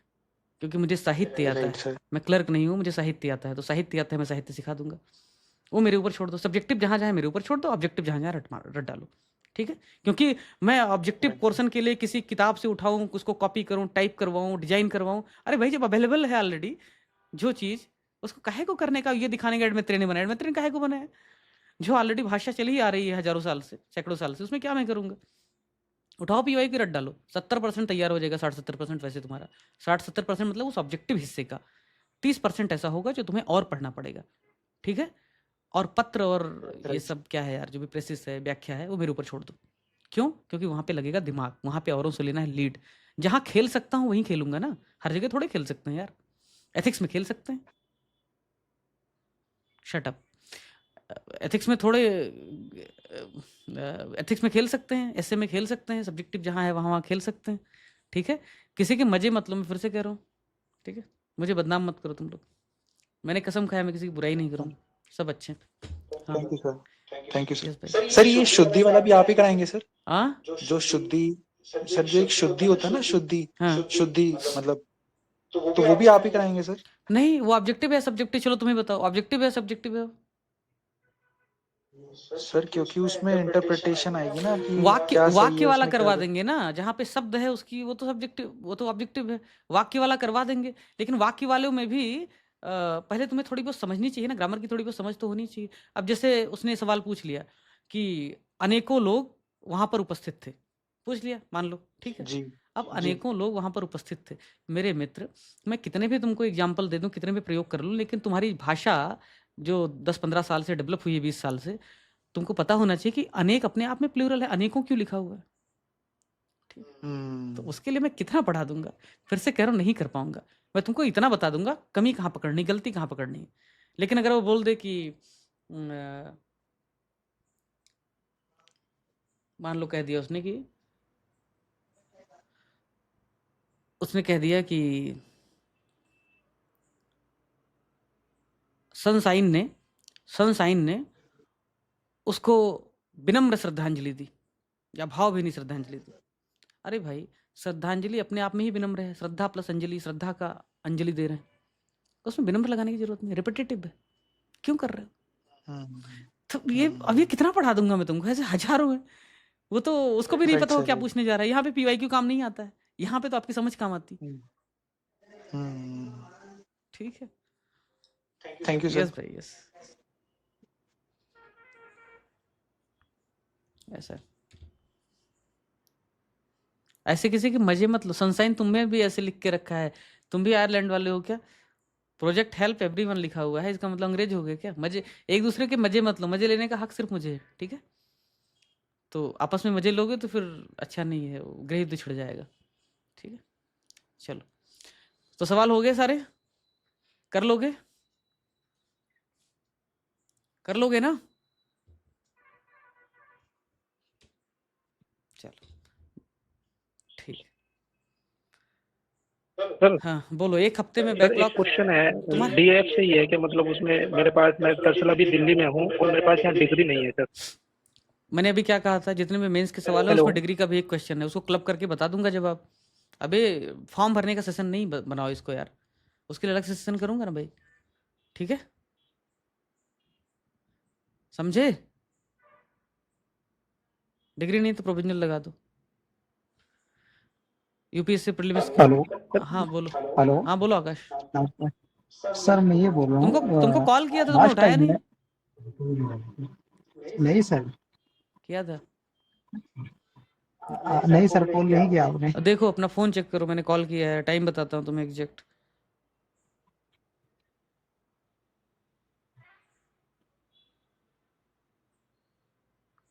पाँच 5:52 पर शाम को 5:52 PM पे किया है। सर कोई दूसरा आकाश तो नहीं है? ये जाने दो, चलो भैया। UPSC सर मैं ये बोल रहा अजय, था। इस पे जवाब दे चुका हूँ, बहुत बार जवाब दे चुका हूँ मैं, तुम सेशन में नहीं थे, हेलो अलग से। हेलो। हाँ बोलो, मैसेज कर लेना। हाँ सर, मैं ये पूछ रहा था, लास्ट टाइम में सर थीम वाइज थोड़ा डेटा की लिस्ट आ जाएगी क्या PDF टाइप में? तुमने सुना नहीं, डेटा की थीम वाइज। तुमने सुना नहीं कि डेटा इंडाइसेस वाला क्लास जब पढ़ा रहा था तो उसमें कहा था कि भाई इतने सेक्टर, इतने एरियाज हैं जिन पे हमें डेटा कंपाइल करके देना है। बहुत सारा तो अपने लेक्चर में ही, कंटेंट में ही अवेलेबल है, कुछ की डेटा माइनिंग नहीं करनी सर, पड़ती है। जी तो जी काम जी चल रहा है जी। उस पर ऑलरेडी। आकाश ने कहा है आज सबमिट कर। आकाश हो भैया सेशन में आप? आकाश एक इकोनॉमिक्स के PhD स्कॉलर हैं, तो मेरी हेल्प कर रहे हैं, वॉलंटियर कर रहे हैं, तो थोड़ा सा वो कर देंगे, थोड़ी सी राह आसान हो जाएगी, क्योंकि बहुत मुश्किल काम है। कैसे हो रहा है ना कि दूसरों का माल उठाईगिरी करना तो है नहीं, कॉपी पेस्ट मार दिया, क्योंकि उसका पता भी नहीं सही है कि गलत है, तो टॉपिक वाइज में नहीं कर। सर, कंटेंट तो सर बहुत अपर लेवल है सर। हाँ अच्छा तो कंटेंट करेंगे, है, मार्केट उपलब्ध में हो नहीं है। जाएगा। और एक बात बताओ, जो भी कंटेंट है उसमें डेटा तो रहता ही है ना, तो अभी जो कंटेंट है उसके डेटा से यूज करो, कंपाइलेशन मिल जाएगा। जी जी जी जी सर, मैं भी लगभग 3-4 साल से मेन सीख रहा हूँ। लगभग पता चला है कि कंटेंट जो मार्केट में चल रहा है वो वाला पूरा का पूरा गार्बेज है। मतलब ये आपकी बड़ाई नहीं कर रहा हूँ, बोल रहा हूँ क्योंकि मैं डेली यूज कर रहा हूँ उसको, इसलिए सर बोल रहा हूँ कि लास्ट टाइम में मिल जाता है ना कंपाइल के रूप में, तो बहुत अच्छा हो अरे जाता बाबा सर हमारे देंगे, लिए। 100% देंगे, और जब वो देंगे तो तुम निहाल हो जाओगे, तुम आश्चर्य से भर जाओगे, क्योंकि updated data, recent data, relevant data और डेटा का जी जी सोर्स, जी सर, ये हमारा मॉडस ठीक ऑपरेंडी है, और उसको लोग चुरा नहीं सकते, क्योंकि उसके लिए चाहिए बुद्धि और समझ। और वैसे मुझे है पता जी है सर। कि अब मैं बार बार रिकॉर्डिंग में आजकल बोलने लगा हूँ कि कुछ कोचिंग वालों ने दूसरे नाम से हमारे यहाँ एडमिशन लेके रखा है। तो पहली चीज़ तो वो कहते तो उनको फ्री में मिल जाता, हालांकि वो तो करोड़पति लोग हैं, बहुत पैसे उनके पास, लेकिन लेके रखा है, इससे पता चलता है कि उनको पसंद आ रहा है, ताकि यहाँ से कुछ उठा सकें, प्रेरणा ले सकें और अपने यहाँ इस्तेमाल कर सकें। ठीक है, करने दो ना, क्या फ़र्क पड़ता है, करने दो। ये तो अचीवमेंट है सर नहीं आपकी। ठीक है, वो पता चल जाता है, ठीक है। मोबाइल नंबर है लोगों के पास में, सारा डेटा तो है अपने सर पास। कुछ कोचिंग वालों ने, मैंने देखा है चैट में लाइव एवोल्यूशन शुरू कर दिया है सर, आपको देख कर देंगे, लेकिन वो कर नहीं पाएंगे, वो सस्टेनेबल नहीं है ना। मैंने जब लाइव इवोल्यूशन शुरू किया था तब भी मैंने कहा था, और सर मैंने कुछ ऐड देखे, मैंने कुछ ऐड यस देखे हैं कि उसमें लाइव एवोल्यूशन यस लिखा है यस सर। यस एक्चुअली ये ऐसा आइडिया था मेरा, जो UPSC 2024 का जो मेंस बच्चे दे रहे थे, उनको जब मैं गाइड कर रहा था, उनकी कॉपी चेक कर रहा था, तो समय मिलता नहीं था, तो रात को बैठता था 10-11 बजे। तुम लोगों का जो भगीरथ का अस्तित्व का सेशन लेने के बाद कभी 12 बजे 2 बजे बैठता था और उनको मैं इवेल्युएट कर देता था कि तुम ऐसा कर, तू ऐसा कर। तो वहाँ से मुझे आइडिया आया कि लाइव इवेल्युएशन से ज़्यादा लोग सीख पाते हैं, क्योंकि उनका इंप्रूवमेंट बहुत तेज हो रहा था, फास्ट हो रहा था। तो इसीलिए लाइव इवेल्युएशन शुरू कराया यहाँ पे। लेकिन लाइव इवेल्युएशन की प्रॉब्लम कैसे है 3 लेवल पे। पहला, जो फैकल्टी होना चाहिए ज़्यादा योग्य होना चाहिए 3 स्तरों पे। नॉलेज हो, कॉन्फिडेंस हो और शानदार कम्युनिकेशन स्किल हो। क्योंकि अगर नॉलेज नहीं होगा तो यहाँ तो कैसे भी गूगल से देख करके कॉपी पेस्ट मार देगा वहाँ पे कॉपी में, लेकिन यहाँ पे तो बच्चे आमने सामने हैं, बेइज्जती होने का डर है। नॉलेज नहीं होगा तो कल ही खुल जाएगी। एक तो नॉलेज होना चाहिए। दूसरा कॉन्फिडेंस होना चाहिए, जो कह रहा है उसकी प्रामाणिकता सिद्ध करे। और कैसे सिद्ध करेगा? अच्छा कम्युनिकेट करके। तो जब तक वो फैकल्टी 3-4 साल 5 साल ठीक से पढ़ा नहीं होगा, इंटरव्यू नहीं दिया होगा, मेंस नहीं दिया होगा जैसे हमारे यहाँ लोग हैं, तब तक वो बता नहीं पाएगा। कॉन्फिडेंट नहीं है तो भी नहीं बता पाएगा, और कॉन्फिडेंट है तो कम्युनिकेट नहीं कर पाएगा। और अगर ये तीनों किसी फैकल्टी में होगा तो उसके चार्जेज, उसकी फीस कितनी होगी अंदाजा भी है। फिर ये जो कोचिंग वाले हैं जो मुनाफा कमाने की कोशिश करते हैं, प्रॉफिट, इनका प्रॉफिट 30% और श्रिंक कर जाएगा। तो ये कभी नहीं सस्टेनेबल मैनर में चलाएंगे। हम क्यों चला पा रहे हैं? हम इसलिए चला पा रहे हैं क्योंकि हमारे पास कुछ लोग हैं जो, जैसे मान लो 55 लोगों के इंटरव्यू किए, 55 में से 5-7 लोग मिले हमें। उन 5-7 लोगों में पैशन था और कंपैशन था। पैशन था कि भाई चलो आपका इंस्टीट्यूट ग्रो करेगा, तो परफॉर्मेंस लिंक्ड इंसेंटिव हमने शुरू किया कि अगर अच्छा परफॉर्म करोगे, थोड़ा सा इंस्टीट्यूट अच्छा करेगा, तो जो कुछ रेवेन्यू आएगा उसमें से आपको एक हिस्सा मिल जाएगा। एक तो ये हमने किया। दूसरा, उनमें कंपैशन था क्योंकि उन्होंने बहुत संघर्ष किया। उन्होंने कहा चलो हम थोड़ा समय दे देंगे आपको, हमेशा नहीं दे पाएंगे। किसी के इंटरव्यू खत्म हो गए, फ्री बैठा हुआ है, तो उसने कहा चलो वेलेट कर देता हूँ। कोचिंग वालों के साथ तो ये सब करेगा नहीं, वो तो पूरा प्रॉपर नेगोशिएशन करेगा उनके साथ।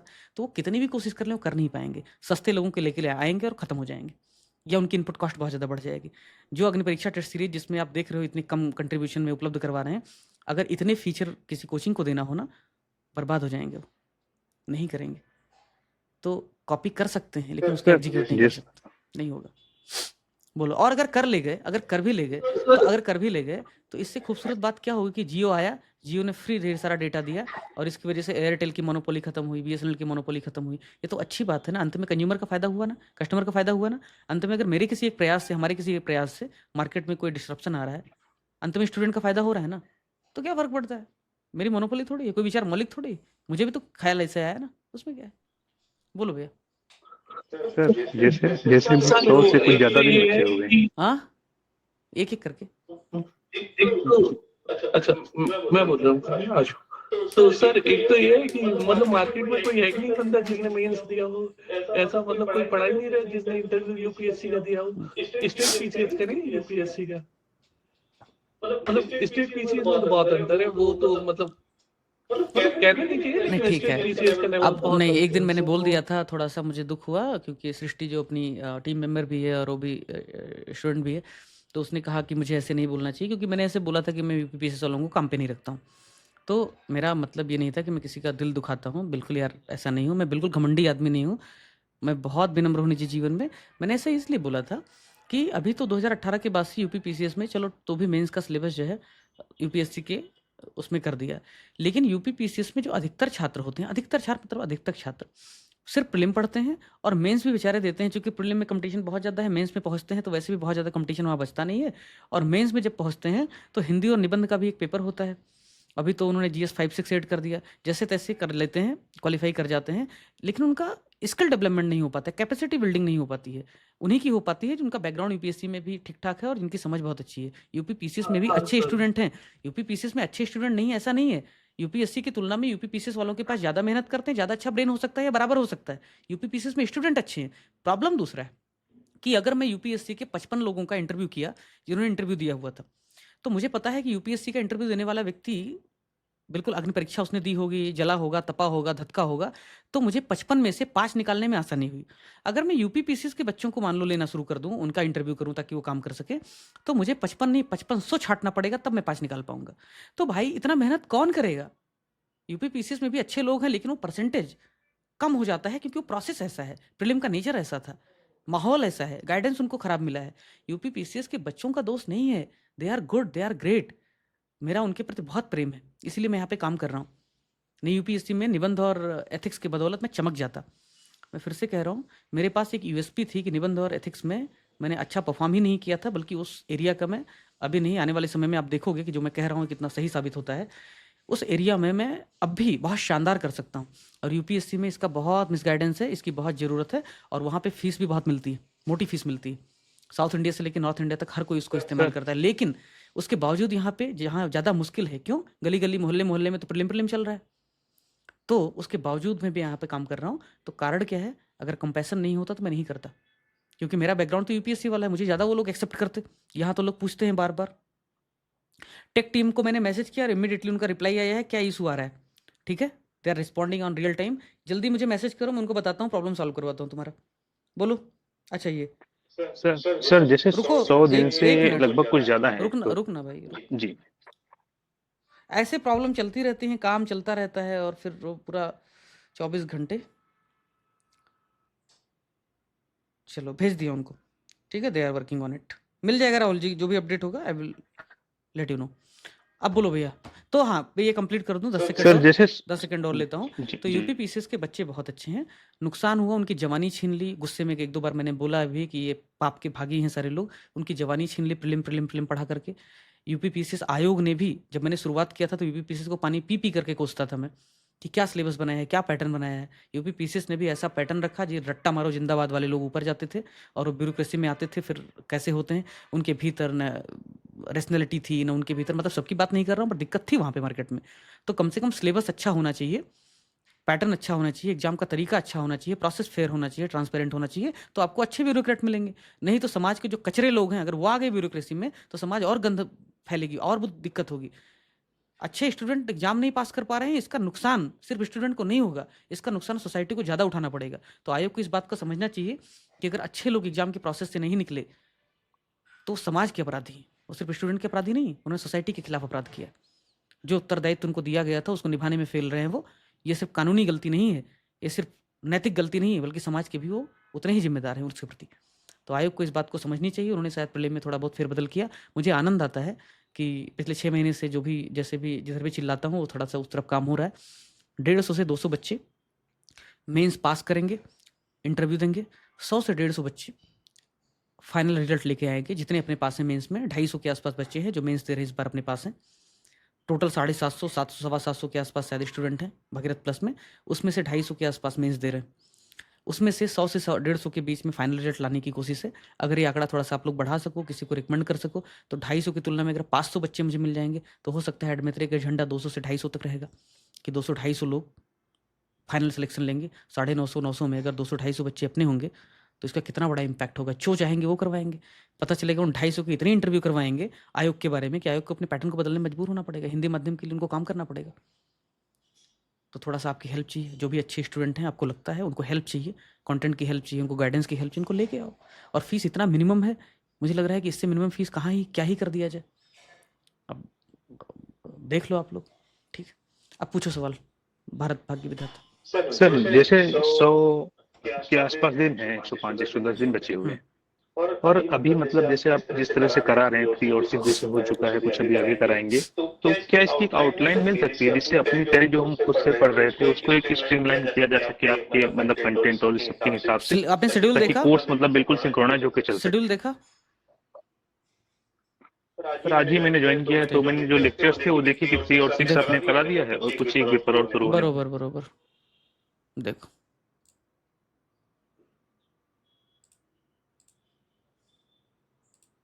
शेड्यूल जो है उससे हम 3 दिन पीछे चल रहे हैं, और ये कल और परसों जो वीकेंड है, जब मैं फ्री हूँ, ये वीकेंड ये बैकलॉग कवर हो जाएगा। देख भैया,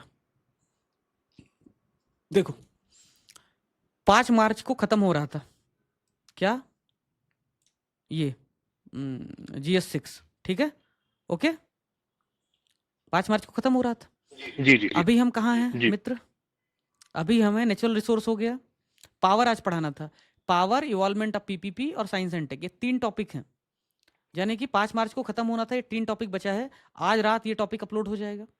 बचा सिर्फ 2 टॉपिक। कल ही हमारी कोशिश रहेगी 2 टॉपिक, नहीं तो परसों, यानी कि अधिकतम 8 तारीख तक ये खत्म हो जाएगा। 5 को पहले खत्म होना था, अब 8 को खत्म होगा। 3 दिन हम पीछे चल रहे हैं, लेकिन हम इसको कवर कैसे करेंगे? पहले 6 को टेस्ट होना था, 7-8 को इवैल्यूएशन होना था, 9 से ये शुरू होना था। अभी क्या करेंगे, 6 को टेस्ट करवा देंगे और जो सेशन है, जो GS1 का टॉपिक है, वो हम शुरुआत कर देंगे 6 को ही, ताकि इवैल्यूएशन पैरेलल चलती रहे। 20 बच्चों का इवैल्यूएशन एक शिफ्ट में है, तो 20 बच्चे अपना इवैल्यूएशन कराएं, दिन में करा लें, शाम को करा लें, बाद में रिकॉर्डिंग देख लें, यानी कि क्लास नहीं रुकेगी, सो मस्ट गो ऑन। तो होगा क्या, होगा ये मित्र कि 9 तारीख से जो GS1 शुरू होने वाला था 9 तारीख से ही शुरू होगा, शेड्यूल के हिसाब से ही चलेगा। और आप ये देख लो, ये सब पूरा हमारी उद्देश्य है कि मिड मई तक हम सब कुछ खत्म कर दें। 7 मई तक सारे पेपर खत्म हो रहे हैं GS5 को छोड़कर, और GS5 जो है का काम शुरू लगभग होने की स्थिति में है, उसके पहले ही सारा कुछ आपको मिल जाएगा। ठीक है, GS5 पर रिसर्च जारी है, शेड्यूल भी आपको जल्दी से शेयर किया जाएगा।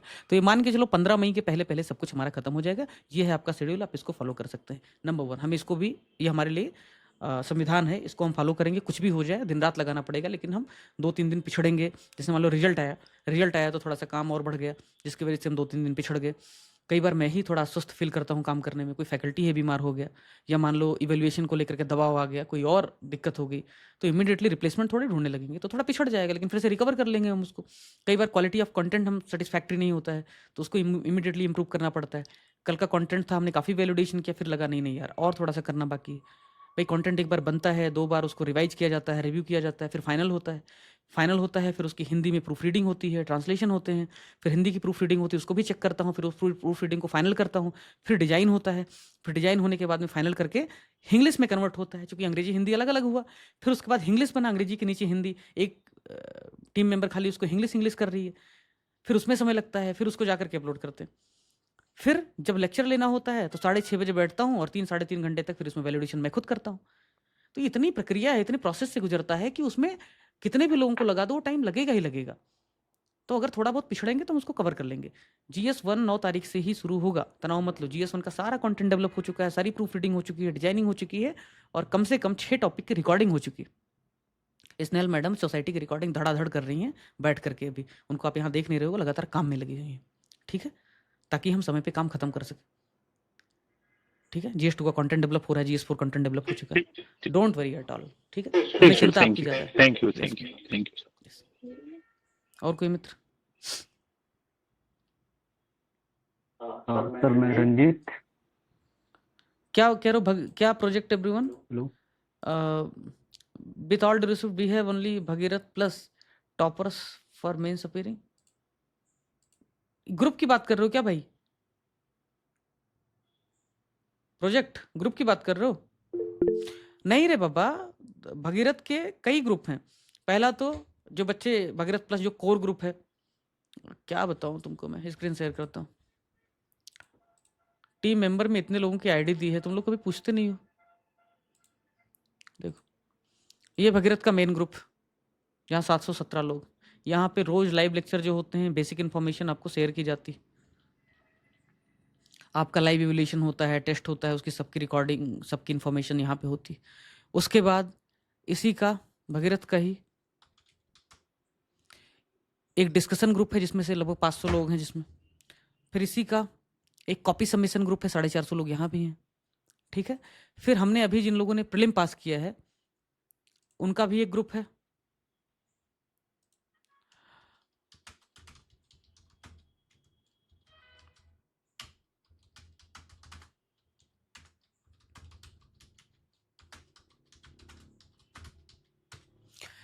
तो ऐसे ही बाकी जो वो है, जिन लोगों ने क्वालिफाई किया हुआ है प्रीलिम, उन लोगों को भी अलग से जोड़ा जा रहा है। भगीरथ प्लस टॉपर्स, उसमें 100 लोगों ने ज्वाइन भी कर लिया है। क्यों जोड़ा जा रहा है उनको? ताकि उनको डांट सकूं, ज़्यादा हड़का सकूं। ठीक, काम नहीं टाइम पे पूरा हो रहा है, सिलेबस नहीं कवर हो रहा है, या कुछ चल रहा है कचरा किसी की लाइफ में, तो किसी को भी डांट सकता हूँ। ठीक है, तो थोड़ा ज़्यादा टारगेटेड तरीके से उनको आगे बढ़ा सकता हूँ, तो इसलिए उसको अलग बना दिया है। ठीक है, भेदभाव नहीं कर रहा हूँ, पर जो बच्चा बीमार है या जिसको ज़्यादा ज़रूरत है स्वास्थ्य के लिए, आरोग्य के लिए, उसको थोड़ा दवा दारू ज़्यादा देना पड़ता है, उतना ही कर रहा हूँ। ठीक, किसी का नुकसान नहीं हो रहा है, बस किसी का थोड़ा ज़्यादा फायदा हो रहा है। और बोलो सर, 100 वाले ग्रुप में तो हम नहीं है। कौन सा है प्रीलिम्स क्वालिफाई वाला? उसमें तो नहीं मैं है अभी सर। फिर से नोटिफाई करता हूँ, शेयर और मैं सर कॉपी वाले में हूँ सर। मैं 2 ही ग्रुप में हूँ सर। मैं प्रीलिम्स तो क्वालिफाई है सर मेरा। आप बता रहे हो 2 ग्रुप एक्स्ट्रा। अभी उसके बारे में डिटेल में लिख देता हूँ मेन ग्रुप पे। ठीक है, एप्लीकेशन पे भी नोटिफाई कर देता हूँ। ठीक, ओके। और सर उसकी लिंक भेज दीजिए। यस भाई, यस। और कोई सवाल? जो नए मित्र ज्वाइन किए हैं वो स्पेशली कहा था ज्वाइन करने के लिए, लेकिन कई लोगों ने ज्वाइन ही नहीं किया होगा, फिर ढूंढते रहेंगे। बोलो रंजित। चलो ठीक है, उम्मीद है सारे सवाल हो गए होंगे। कुछ रहा होगा तो डिस्कशन ग्रुप ज्वाइन कर लो। अभी लिंक सर मैं रंजित बोल रहा बोलो हूँ। रंजित। मैंने कल ही सर ज्वाइन किया है। हाँ भाई, थैंक यू सो मच। ये बैकलॉग कैसे खत्म करें इसके लिए कुछ तरीका बताएं। ये वीडियो शुरुआत से ज्वाइन किया है आपने? जी मैं 1:30 सुन लेना, अभी सुन लेना, उसी 40 मिनट में खेल हो गया, सुन लेना ठीक है। उसके बाद ये सवाल नहीं करेंगे आप, ठीक है भाई। फिर भी कुछ रहा तो डिस्कशन ग्रुप में या मुझे पर्सनली बोल देना, ठीक ठीक है रंजीत जी। उसके बावजूद भी कुछ रहा तो मुझे मैसेज कर देना या डिस्कशन ग्रुप में मैसेज कर देना। इतने अच्छे तुम्हारे फेलो जो स्टूडेंट हैं, एक बात का मुझे बड़ा बड़ा घमंड और गर्व होता है। मैं जनरली तारीफ करता नहीं, ऐसे बचता हूँ कि जो स्टूडेंट है अपने वो बहुत अच्छे हैं, उनमें कंपैशन है, उनमें सहयोग की भावना है, कोऑपरेशन है। तो जब भी किसी स्टूडेंट को ज़रूरत होती है, कोई मैसेज करता है तो खुद ही उसकी हेल्प कर देते हैं डिस्कशन वाले ग्रुप में। मुझे आने की ज़रूरत ज़्यादा नहीं पड़ती, फिर भी दिक्कत होती है टीम मेंबर्स हैं वो भी हेल्प कर देते हैं। तो आपको ज्वाइन कर लीजिए, मैं लिंक भेज रहा हूँ फिर से मेन ग्रुप में, और कोई भी दिक्कत हो तो वहाँ पे बोल दीजिए, ठीक है। तनाव मत लीजिए, आपकी पूरी हेल्प होगी। आपको अनाथ नहीं छोड़ दिया जाएगा कि आपने ज्वाइन कर लिया तो आप बस काम खत्म हो गया, ऐसा नहीं होता है यहाँ पे, ठीक है। सब कुछ होता है, ठीक। और कोई भाई? और एक क्वेश्चन कि ये नोट्स रोज का रोज बनाना होगा या वो काफ़ी है आपका नोट्स? उतना नोट्स काफ़ी है। जहाँ जहाँ दिक्कत लगी बता देना, वो भी शामिल करवा देंगे, उसी में हाईलाइट कर देना, उसी में लिख लेना। मोर देन सफिशिएंट, ठीक है। तनाव मतलब फिर भी 100% सफिशिएंट कुछ नहीं होता। जहाँ जहाँ लैक लगे, जहाँ जहाँ कमी लगे, खुद से कवर करो या हमें बताओ, क्योंकि अंत में अभी तक कुछ ना कुछ पढ़े होगे ना, कुछ तो पढ़े होगे, कुछ तो। हाँ, अगर नहीं भी पढ़े होगे तो भी कोई दिक्कत नहीं। लेक्चर पूरा अगर देख लिया ठीक से, और ये दावा कुछ लोग करते हैं भाई इतना कर लो हो जाएगा, ये मेंस है। मेंस में आपके आर्गूमेंट जनरेट होने में समय लगते हैं, क्योंकि वो जनरेट होते हैं। वो रट्टा मारो जिंदाबाद नहीं कि वो रेप्लिकेट होते हैं, वो जनरेट होते हैं, वो रिप्रोड्यूस करना पड़ता है उन्हें। उसके लिए लेक्चर देखना पड़ेगा, उसके लिए समझ विकसित करनी पड़ेगी, न्यूज़पेपर पढ़ना पड़ेगा, कंटेंट को रिवाइज करना पड़ेगा, टेस्ट लिखने पड़ेंगे, उसके मॉडल आंसर का डिस्कशन सुनने पड़ेंगे, उनको पढ़ना पड़ेगा। इतने प्रोसेस हैं। अगर किसी ने भगीरथ प्लस के ठीक से प्रोसेस को ज्वाइन कर लिया, ठीक से समझ लिया, अस्तित्व में भी यही कहता था, अब भी यही कह रहा हूँ। मेंस में बहुत प्रेडिक्टेबल क्वेश्चन आते हैं। अगर आपने लेक्चर देखा, कंटेंट देखा, पढ़ा, रिवाइज किया, सेक्शनल टेस्ट सॉल्व किया, मॉडल आंसर देखा, डिस्कशन सुना, यही काम फुल लेंथ के लिए भी किया, फिर अग्नि परीक्षा सॉल्व कर लिया, आपसे बेहतर कोई मेंस में नहीं होगा, इस बात का दावा करता हूँ। हमारे जो साथी हैं यूपीएससी में इंटरव्यू दिए हुए या सेलेक्ट हो गए हैं जो, वो कहते हैं, मतलब उनको बड़ा अच्छा लगता है कि जो काम हमें नहीं मिला, जो हमें नहीं उस समय मिल पाया, उपलब्ध हो पाया, वो सारी चीज़ें हम यहाँ पे करवा रहे हैं। क्योंकि जिसके पास जो नहीं होता है वही वो ढूंढता है। अब हमारी बदनसीबी कह लो, या हम जो भी जैसे भी था, हम ठीक से एक्सेस नहीं कर पाए, तो आपको उपलब्ध कराने की कोशिश कर रहे हैं। ग्रांटेड मत लो, कर लो, निकल जाओ, कर लो जो करना है। लाइव इवोल्यूशन वाले सारे वीडियो देखना आवश्यक है सर। इवैल्यूएशन वाले नहीं, कंटेंट ज़्यादा फ्रीक्वेंट हो जाएगा। इवैल्यूएशन वाले, तुम्हारा इवैल्यूएशन उसमें नहीं, तुम मत देखो, लेकिन एक एक कॉपी देख लो शुरुआत की। इवैल्यूएशन वाला नहीं कह रहा हूँ मैं, लेक्चर की बात कर रहा हूँ। लेक्चर पहले देख के खत्म कर ले भाई। इवैल्यूएशन वाले में तुमको लगता है कि देखूं कैसे इवैल्यूएशन होता है, क्या गलती मास्टर ने बताया है, वो देख सकते हो। कोई एक किसी व्यक्ति की कॉपी तो 10 मिनट लगेगा। अगर 8 टेस्ट भी हुए हैं तो 80 मिनट ही हुआ, 80 मिनट देख लेना है, ठीक है। जो फैकल्टी बेहतर लगे उसका इवैल्यूएशन देख लो, ठीक है। ठीक है। और कोई स्पेशली नए फ्रेंड्स?